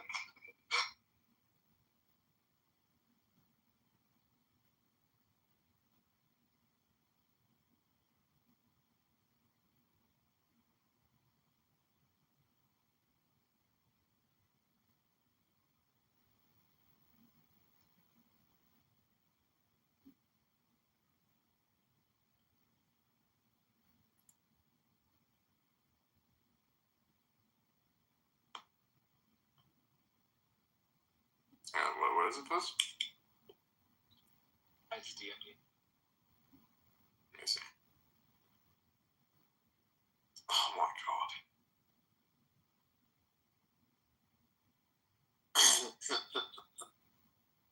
Yeah, I gotta read that. So from Donald Trump. Happy Thanksgiving to all, including to the radical left lunatics who have worked so hard to destroy our country, but who have miserably failed, and will always fail, because their ideas and policies are so hopelessly bad that the great people of our nation just gave a landslide victory to those who want to make America great again. Don't worry, our country will soon be respected, productive, fair, and strong, and you will be more than ever before proud to be an American. Nice, nice. The way that's written really just felt, yeah. You do the voice so well. It's more about personality than it's the actual voice. I casually, sometimes, I'm pretty sure you've noticed that in conversation, I sometimes bring in the Donald Trump vibe just a little bit, just to fuck with people. You might have noticed, I sometimes made it a little bit, yeah. Yeah. They're pretty messed up, but you know how it is. Like, I saw that. I do like that. Yeah.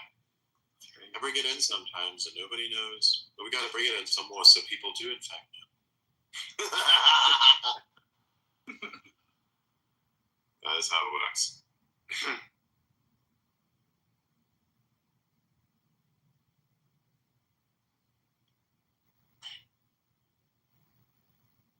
Oh yeah.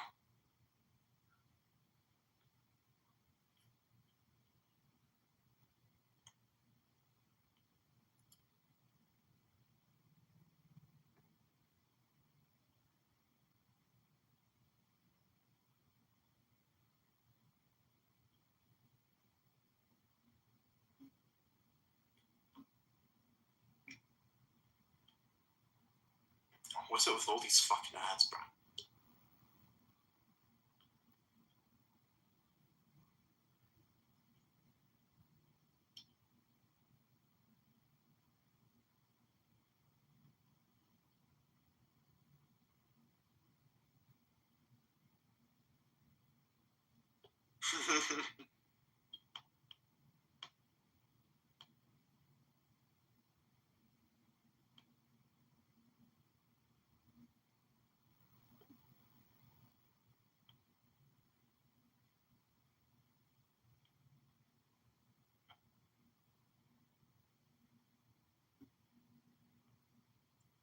What? 19 hours ago? Bullshit.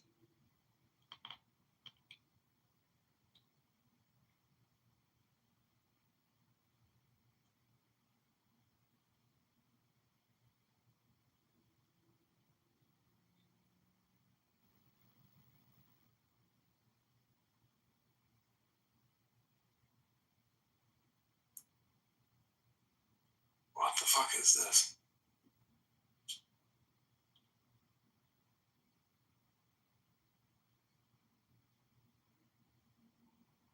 I don't understand why anyone puts. I can't understand why anyone would put Vsauce into the cringe pop size section of the alignment chart. That doesn't make sense to me.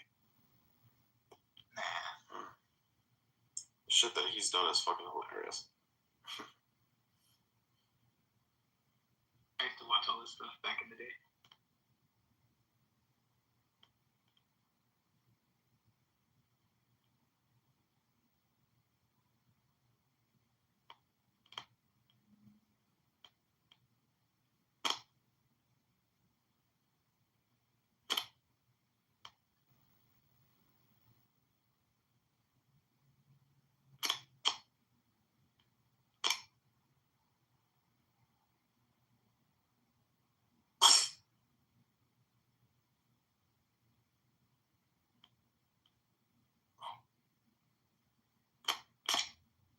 Anyways, I will end this space today. We'll see you again tomorrow.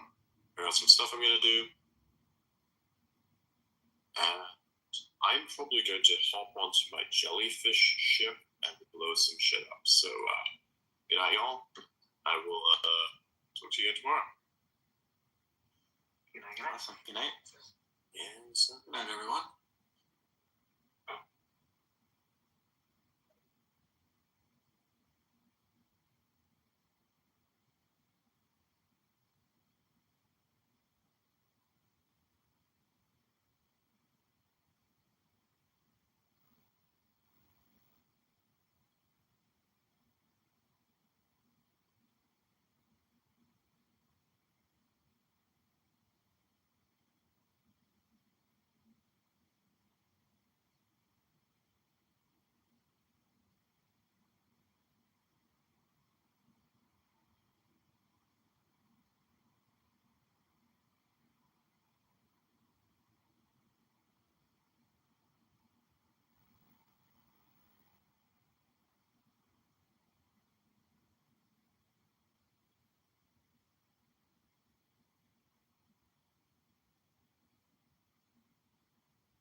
Temperatures I'm 3 to 8 degrees right now. Yeah.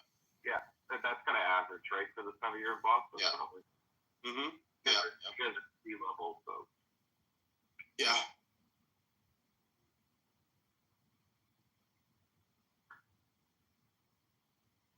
good. It feels like Canada. Nice. One time, me and my friends were smoking weed on the Brooklyn Bridge on July 4th, and a couple of tourists walked by, and they're like, "Smells like America around here." Not like America. Smells like American freedom around here. Yeah. Yeah.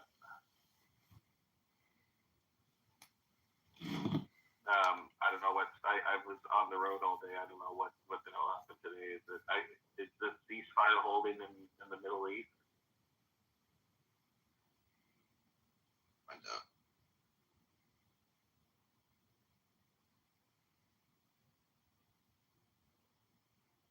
Yeah, so Hezbollah accepts a ceasefire. It's holding as of 12 hours ago. Yeah, you know what's a weird headline from the CDC, right, in Canada? Oh, hold up. Real quick, there's an update from 45 minutes ago live. Hezbollah says his hands are still on the trigger. Uh-oh. There's been a misstep. Well, hand trigger is different than pulling it. Yes, but no, the peace treaty is that you're going to keep your hands off the trigger. And yet they're like, yeah, we want a peace treaty, but we're going to keep our hands on the trigger as well, right? Like, imagine you're in a Spanish standoff in the Wild West with another guy, and you guys both have guns against each other. and he's trying to kill you, but you caught him just in time, and now you have guns against each other. It's a Mexican standoff. It's going to require both of you guys to put down your guns at the same time. And Hezbollah is saying, I want peace, but I'm going to keep my hand on my gun and not put it on the ground, right? This is the situation. Yeah, the CBC, this is fucking crazy. This headline just 8 minutes ago, right? It just came up. And this is the headline. After a costly war with Israel, Hezbollah now must tackle complex challenges of rebuilding. Why does Hezbollah why do they must tackle?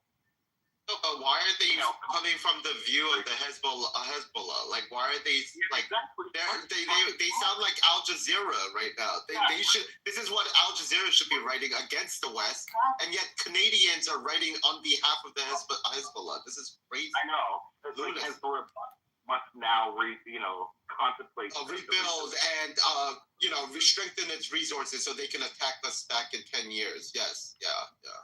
Yeah, because the subline is internal estimates suggest Iran-backed group may have lost several thousand fighters. So it's like when you take the headline and the subline together. Oh my God! They need to record more members. Yeah, exactly. That's the context of rebuilding, is to replenish the several thousand fighters they lost. What the fuck, CBC? Well, that's probably a leftist, like Israel writer, right? So they're coming from that angle, and the editor apparently is also, because he didn't give a fuck and let that shit through. Right? Who wrote this? Thomson Reuters. That's not a person. That's a media outfit, isn't it? Thomson Reuters. Reuters is, yeah. Yeah, it's Reuters. So this is written by CBC for Reuters, or being republished by? Okay. So that means whoever the guy who wrote for Reuters, but that also means you're the editor of the CBC or whoever's in charge of the editorial review of the article didn't care and just let it through too, right?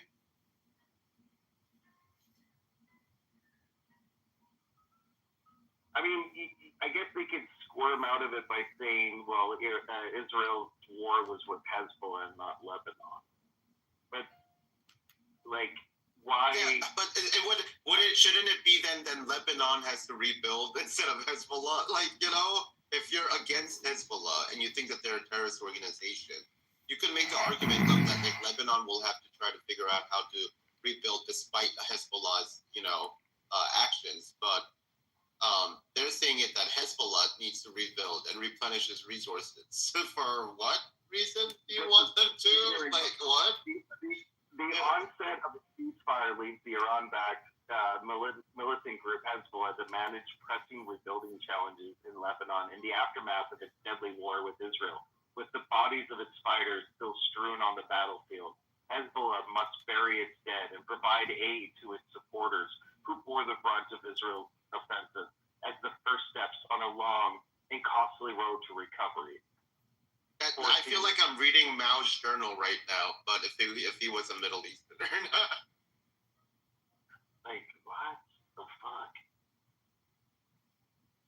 It is Reuters. This is Reuters who wrote it. This is a cancer of, loving your enemies and, trying to understand them and being like, no, I understand where you're coming from.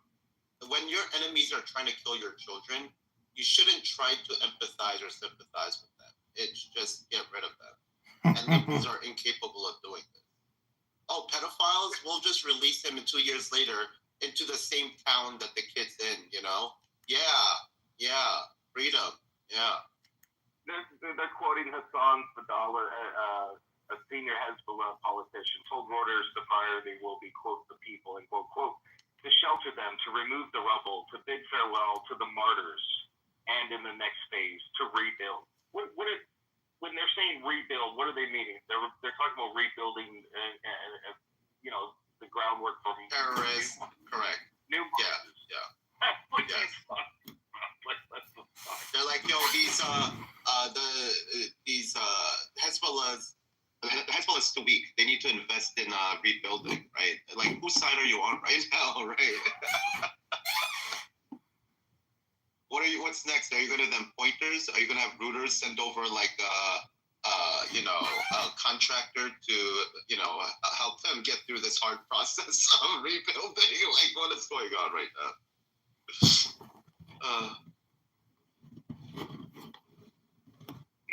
They are noting here, which is interesting, that the Gulf states, Qatar, Kuwait, and Saudi Arabia helped pay the $5 billion reconstruction bill in 2006, the last time Hezbollah and Israel went to war. But there have been no sign that these states are ready to do so again. Yeah, time change. They don't want to hang out with Hezbollah. Like maybe you can rebuild Lebanon without it being Hezbollah doing it. Hello. Yeah. You get the point.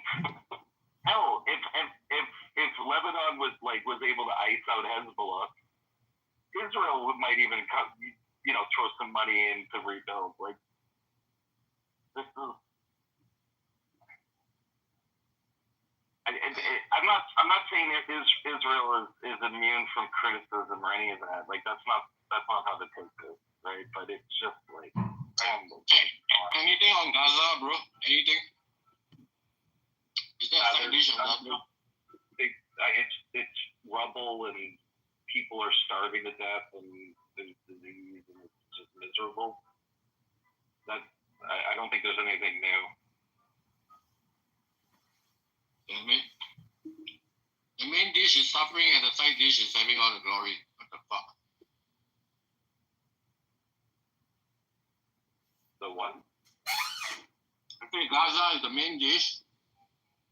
Hezbollah and Israel is the side dish. And the side dish is having all the glory. All the news. That means the glory of the glory? Yeah, I mean, Hezbollah, Israel is having all the news. And what happened to Gaza? Nothing. Status quo. Sad. Saying that it stole the thunder of the media. Right. This is what Hamas. I think part of the reason why Hamas attacked Israel last October to begin with was to draw attention back to their struggle and away from Ukraine, Russia, and everything else. Yeah, great strategy. Great strategy. The Hezbollah again.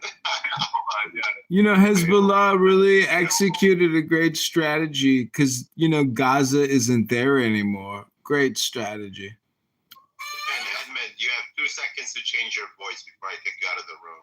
And then you have 2 seconds to reorientate yourself to serious Edmund. That's 4 seconds. 1, 1,000, 2, 1,000, 3, 1,004. Oh, well, there's your regular voice. So we're back, okay? And then are you going to be serious in this room and have serious admin, or are you going to have faggot troll admin? No, I mean, ask. No, I have to ask. Well, he made a solid. I don't know. That first point was that was solid, too.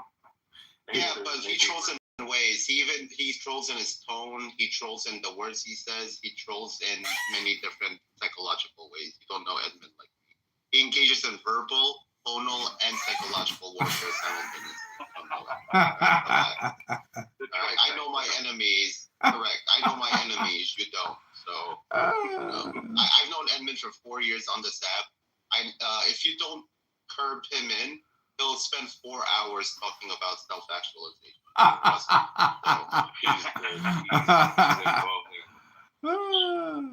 It's pretty accurate. Joy, that is always in contention with Edmund. He can flip that switch, so you don't know what you're talking about. So instead of involving yourself in things that you don't know what you're talking about, just let me handle this. I do. Look. I have thoroughly pissed this one off. I reject your way of dealing with this completely. So I'd rather just be upfront with Edmund and ask him, and he'll know where I stand instead of playing this verbal and mental game with him. I'd rather just get straight to the point, So you and I have a different way of handling this. Thankfully, this is my room, and I'm the mod, and you're not. So, What a creepy ass religion, man. I'm telling you. Okay. So Edmund, what's your answer? Are you going to enter the discussion as serious Edmund or troll Edmund? Speak now or forever hold. Yeah, I can be professional. Go ahead. All right, thank you. Welcome to the room, Edmund. I love professional Edmund. One of my favorite people on the app.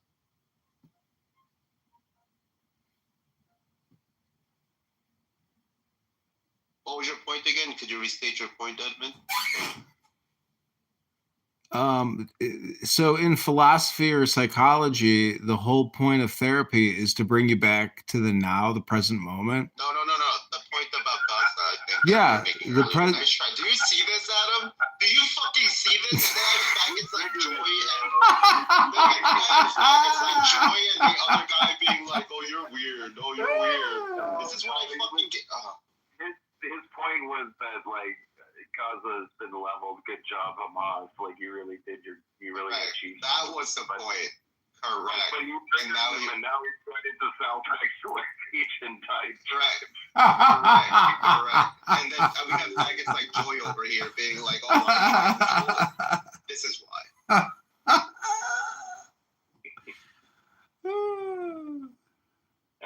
Shit. Oh, apparently, Where's Joy?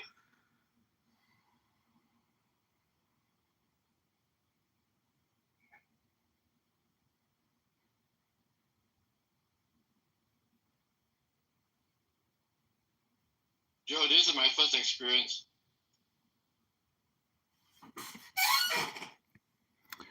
Well, I bring it up because I talk to a lot of people.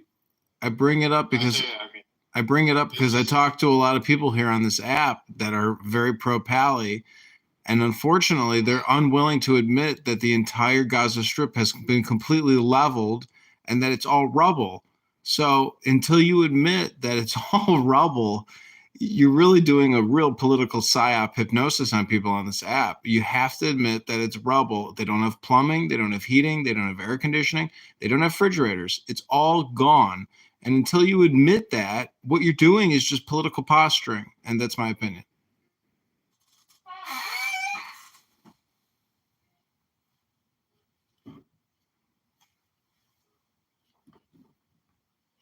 Sorry, who's going to admit that? The pro-Pally political propagandists on this app that are pro-Pally, maybe you've met them. There's probably about a dozen of them or 30 of them. Yeah, they're out here. And that's just on Clownhouse X. There's hundreds of pro-Pally people that are vehemently anti-Jewish. They hate Jews. They hate Zionists. They hate freedom. They hate Israel. And they're terrorist supporters. And they support revolution, regime change, murder, death, and chaos. Do not trust them. That's my opinion. Well, it's interesting. You refer to X because, the View, they're complaining about X being a cesspool for, everything pro-Trump, pro-right-wing, pro-Israel, too. So X must be doing something right if, all sides of the the sort of disgusting extreme are getting their points across. That's the whole point. So well done to Musk. We applaud you. Gio, can you turn up the music a little bit? I'm trying to. Is it bothering you? No. Can you turn it up? Oh, turn it up. Okay. I was gonna Shazam it. Actually, it's on Spotify. If you look up "Driving Jazz," it's one of my favorite playlists. It's the only one that does Driving Jazz. If you have Spotify, but hold on 1 second. I just want to Shazam it real quick. Gotcha.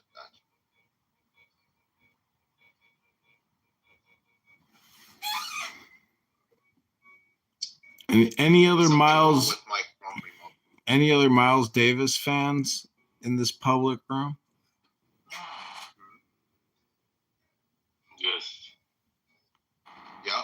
Look at Joy's photo. It's P. Diddy just flying over a bull. Is that not the craziest photo you've ever seen? It's real. Just go to YouTube and type in P. Diddy bull jumping. That psychopathic piece of shit. He jumped over a bull in Spain.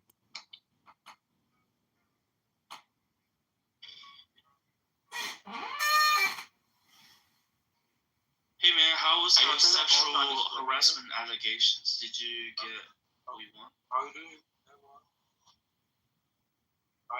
Daniel, you can go mute him, wave him if you want, Daniel.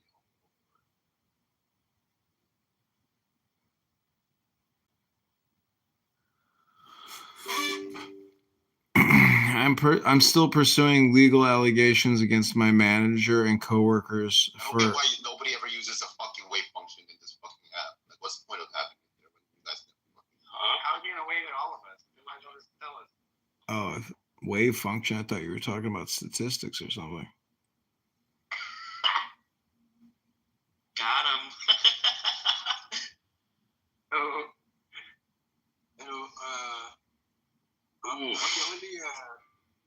I'm the only I think this book. Did you guys see we don't know everybody in this room, man. the GDP per capita in Canada is actually going down? I mean, even the UK's GDP per capita is lower than Alabama and Mississippi in America.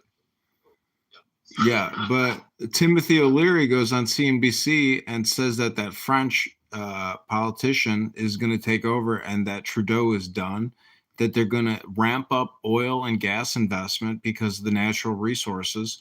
So to tell you the truth, I'd rather be a Canadian than a fucking American, because even though they have a super woke government there and we have a super woke government here, at least Canada, I hate to tell you, like, I get the feeling that they're way better off than Americans, because I have vacation in the Caribbean and I've met Canadians and they are the dumbest people I've ever met, but they have a high standard of living. So you tell me, who's the bigger sucker, American losers or Canadian losers? American losers are the bigger suckers. We protect Canada. We protect Canada. We protect them from the invasion. We give them the benefit of our soil. They don't invade Canada. They invade the United States of America. Canada the last 200 years. I mean, I'm being hyperbolic. Everybody, all at once, all together, all at once, everyone, go. All I'm saying is I'd much rather be in the U.S. The Canadian economy is not performing well at all right now. It's actually like shocking. Yeah. The inflation is a lot worse in Canada. No one can afford housing. Yeah. Nobody can afford housing in America. No one can afford housing in America. Have you seen the prices of houses in Chicago, in New York, in LA, in Austin? They're out of control. Do you not hear each other talking? Hello? Hello? Yeah. Hello? If you look at the... Holy shit, some of you guys have to yield the mic to the first person who started talking, okay? You have to. Stop. Okay. Stop the shit. Fucking A, go ahead. Sorry, so if you look at the GDP per capita over the past 10 years in the US versus Canada, it's like the US, it's gone up like exponentially, whereas Canada, it went down and then it went up, then went down. Welcome to the Federal Reserve funding salaries and pensions. Yeah, all I'm saying is Canada has a big problem, and Trudeau is like very not popular. He's like one of the least popular. Yeah, when he closes down mom and pop restaurants trying to serve truckers who are bringing oil in and logging and other natural resources, he's a traitor. He's the worst despicable human being. In fact, if a patriotic Canadian assassinates him, that would be a patriotic activity.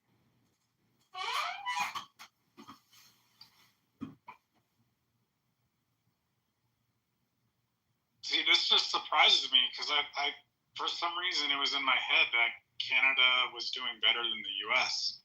And then all of a sudden, like, everyone's like, "Oh, Trudeau has to leave. This is terrible. We're in like a worse situation than the U.S." I was like, "Yeah," and then they like opened up the borders just like the U.S. Trudeau is human scum. He is a traitorous piece of shit who should be assassinated. And if that's not at your forefront of understanding, I apologize for you. Fucking shit, bro. You just said that like 3 seconds ago. You don't need to fucking repeat it 2 times in a row. He should be assassinated. Fucking point, you fucking faggot. He should be assassinated.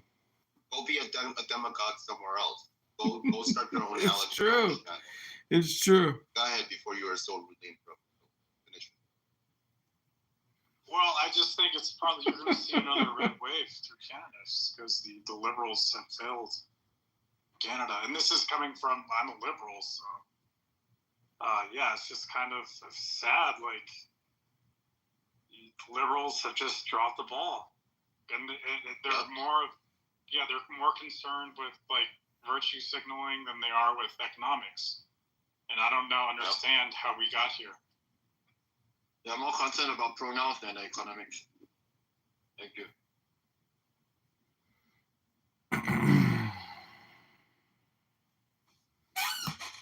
Joe, let's go to Canada and have good healthcare and good butts. What do you think? We got here from a cultural generational shift. The healthcare thing, it's getting so expensive, and they don't have enough young people to sustain their all these services and programs. Yeah, so that now they're asking people to commit suicide so they don't have to spend 20, 30, 50 years Oh, Canada, kill thyself, thy LGBTQ, thy trans and thy immigration. I gave you an opportunity. I regret it.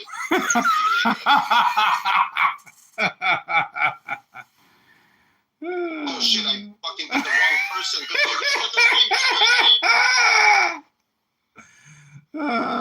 So funny. So funny. So funny. Hilarious. Where is that? I want to read it in context. I know love is being described as patience, kindness, and understanding without judgment and sincerely wishing well into one's life. That's the definition of love. This love of sacrifice, I'd like to, sacrifice can be a manifestation of love, but it doesn't have to always be love. Sacrifice. Thy LGBTQ, we swear unto you. Oh, LGBTQ, my Canada, I love you. Verse 13. For the greatest love of all is a love that sacrifices all. Greatest love. Is that Samoa? Samoa, is that you, Samoa? Get a job, motherfucker. I know it's Friday night or Wednesday night, but goddamn, get a fucking job and get off a clown house, clown. Nathan ain't even here. Nathan's sleeping. He's a queer. So I'm reading it right here. John 15. I actually highlighted this when I read it. It says, "This is my commandment: love one another as I have loved you. No one can have greater love than to I like Redfinity. life for his friends. I forgot Redfinity. I shall no longer call you servants because a servant does not know the master's business. I call you friend." Ooh, there's Issa. Issa's awake. Was an active ally of ISKCON because the former government was also an ally of Modi government. So Modi government actually.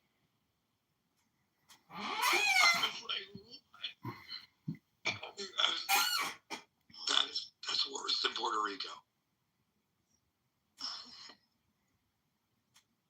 Although I always want to ask when somebody thinks you need a passport to go to Puerto Rico, I want to ask if you need one to go to Washington D.C. also.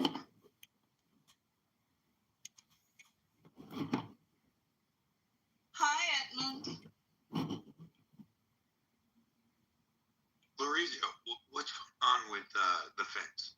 Like, come on, you guys copied Russia on the national animal. That's so sad. Hi, Issa.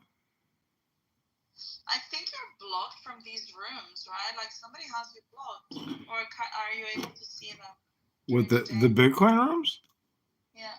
They may have blocked other profiles, but this one is live streaming them on YouTube and putting them on Reddit. I blocked you, dude.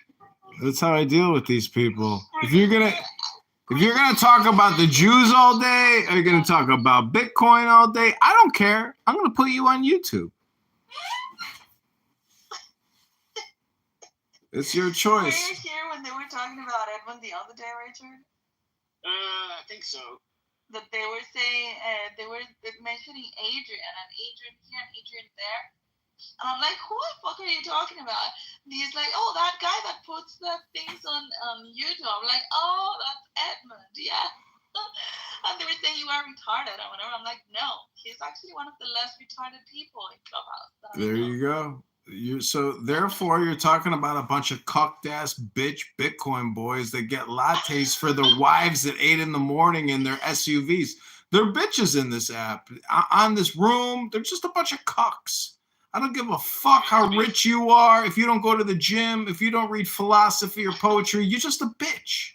A bitch. And I'll make you my bitch. I think he's very well read, but he is retarded. You're retarded. You're an atheist. You lost God in the 3rd grade, you little beta boy, you little cuck. You're a beta cuck. You're a super beta cuck, Simon. Simon, wake up, French boy, you Jew little cuck. You are a beta boy. You hear me, beta boy? You know you're a beta boy. You're weak. Because Bitcoin is supposed to be aggressive, and people in this room are effeminate little beta boys. How do you know? You don't know. Supposed to be aggressive. How do I know? I'm a major Bitcoin investor. I own Coinbase. Oh, really? Yeah, I'm a billionaire, baby. I'm a billionaire. Dude, how can you own Coinbase when I just bought it? How does the CIA own Bitcoin? I don't know. It doesn't matter. Listen, the point is, if I can make you laugh, then I'm winning. If you kick me to the goo, I'm winning. If you kick me from the room, I'm winning. There's no downside to trolling a Bitcoin room. It's called phishing. It's a business. Hello?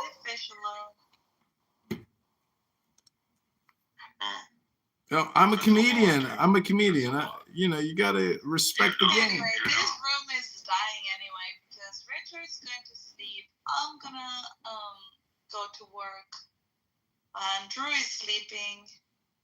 But what's Simon doing? Is he talking about fractional reserve lending in the Federal He just Reserve? arrived right now. How's your girlfriend, Simon? Hello? Simon, have you had the sex? He doesn't have sex. He's an atheist. How about you guys do the male hierarchy test that is pinned on top of our head? Issa, why don't you get yourself a boyfriend, get yourself a pension, and just retire? I'm in the process.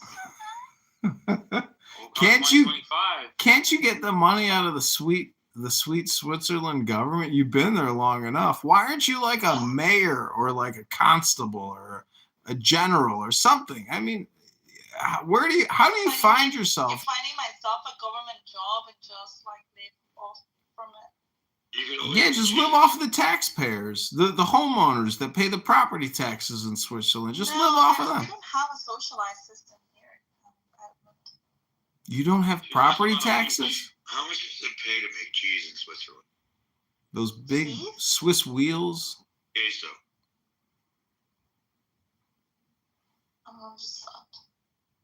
You know, I heard something interesting, Issa, from Diego. He said that there's only 2 schools of economics that he trusts. One is in Guatemala, and he said you're a graduate of that university. That's right.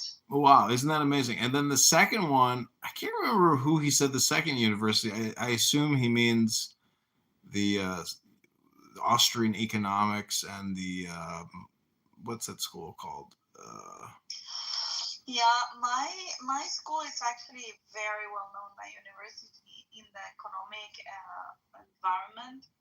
It's probably the only, well, I hate the word libertarian, but like the one university in the world that actually proactively teaches Austrian economics and classical liberalism and makes economics as part of every single degree.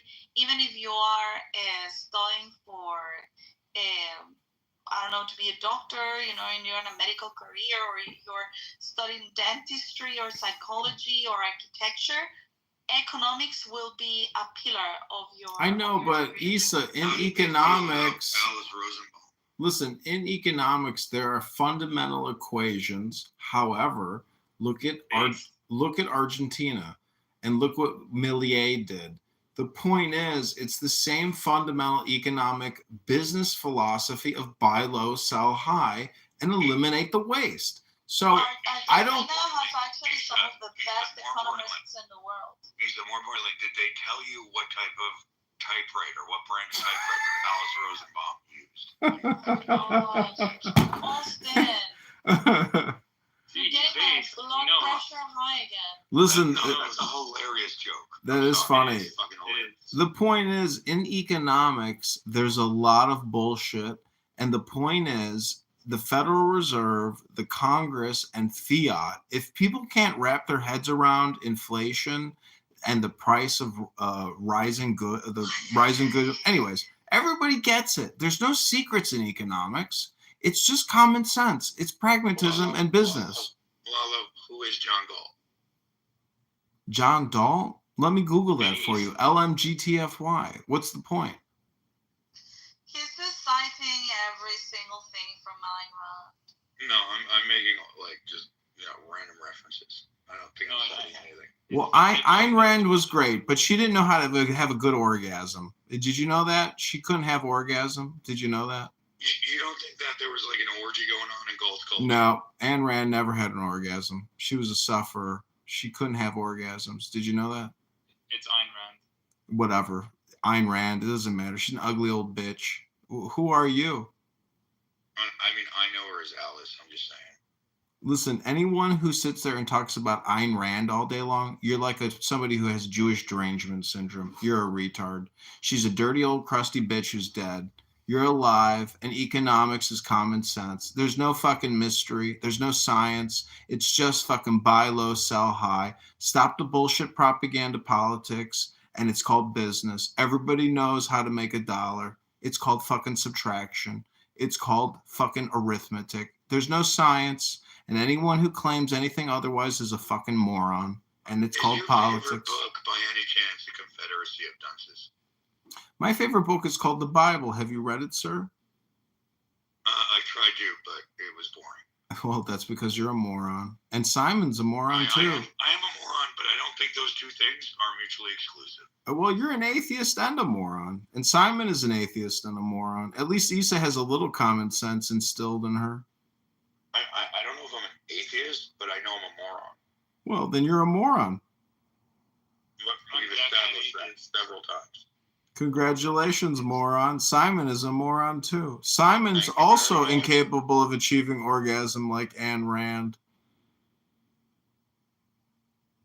How was it for you when you achieved this amazing feat? Like, tell me about it. What, orgasm? Yeah. Well, it's an amazing thing. It's called a man and a woman uniting in ecstatic love, joy, love, sex. And all your atheism and all your economic policies and all your stupid economic theories, you can toss them out the fucking window when you bust a nut. You know it's true. All your economic philosophy is stupid. You eat ass? Absolutely, if she's beautiful. That would imply that he actually has women to have sex with. Simon, that would imply that you're not a beta cock. Can you prove otherwise? I don't have to prove it, but I can. Okay, prove it. Wait. How much does such a role pay? Can I apply? You could try. It's just a personal life choice. It's about responsibility. Simon, it's like being a vegan. Simon is a beta cuck atheist. Issa is an alpha super anti-cuck theist. Simon gave up God in the 3rd grade because he thinks he's smart. Unfortunately, he stopped reading a long time ago. And instead, he just chooses to fucking dither and moan on this app like a beta cock. Sorry, Simon. Until we go to the gym and we lift some weights, young man, you're just a beta cock.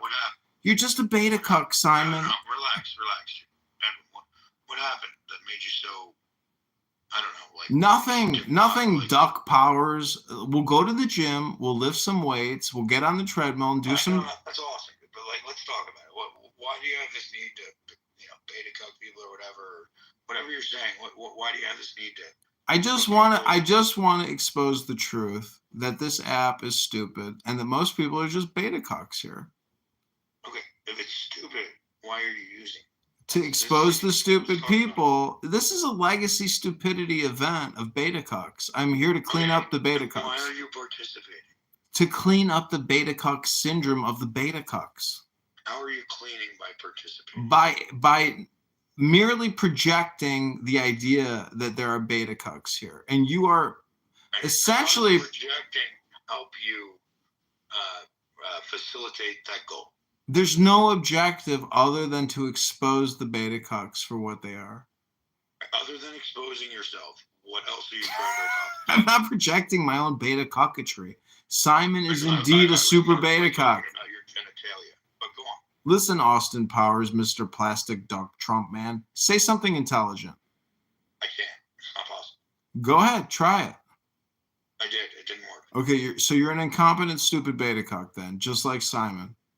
All right, I check all those boxes. Moving on. What else we got? Okay, so what are you going to do for Thanksgiving? I'm going to give thanks. What are you going to do? I'm going to cook a giant turducken and deep fry it while I cook some what I call sweet potato marshmallow beta cucks.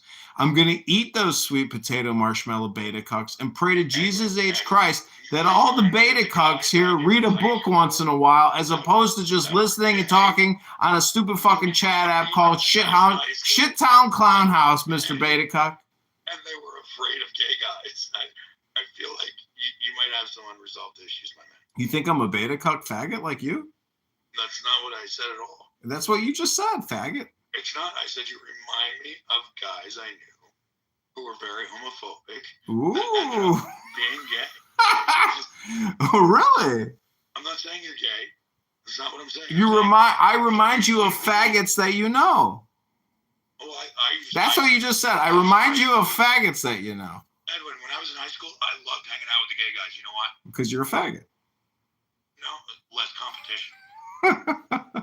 Listen, I don't have anything against the faggots. The point is, I'm just trying to toughen up people, to make them tougher. That's it. I want Simon to go to the gym, do some push-ups, some bench press, some squats, do a yoga class, do a cardio class, Simon. Get tough, Simon. Get tough. Was it your mom? Oh, he pulls heavier than me. Then Mazel Tov and L'chaim. That's all I'm saying. I guarantee your penis is bigger than mine. You're stronger than me. You got more money than me. All the things. You're better. Beta cuck. Beta cucking. I mean, how much do you let deadlift? Edwin. I don't even deadlift. How much do you squat? Squat, I barely even squat. I barely squat. I'm such a liar. I just do cardio.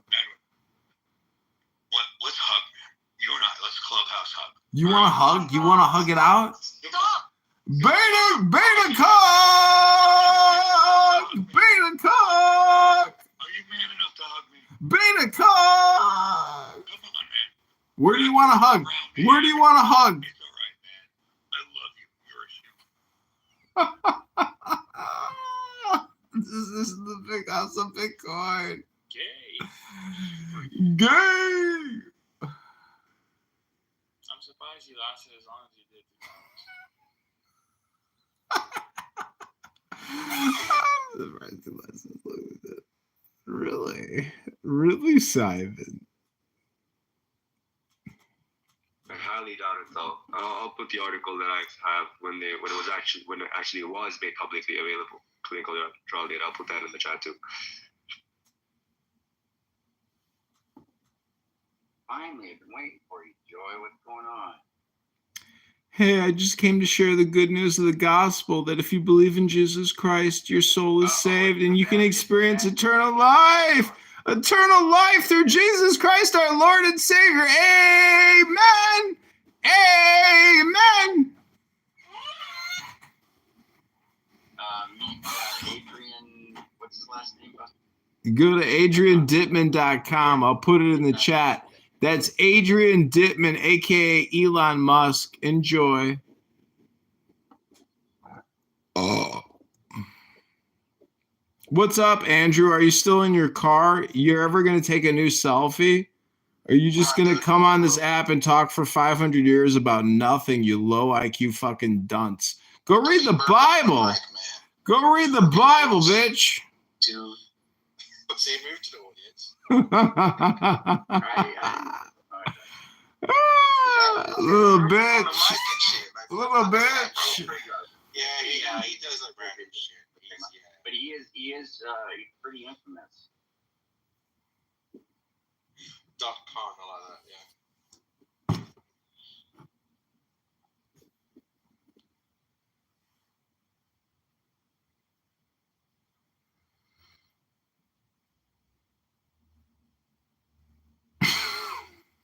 They don't know what to say. They're like, fuck.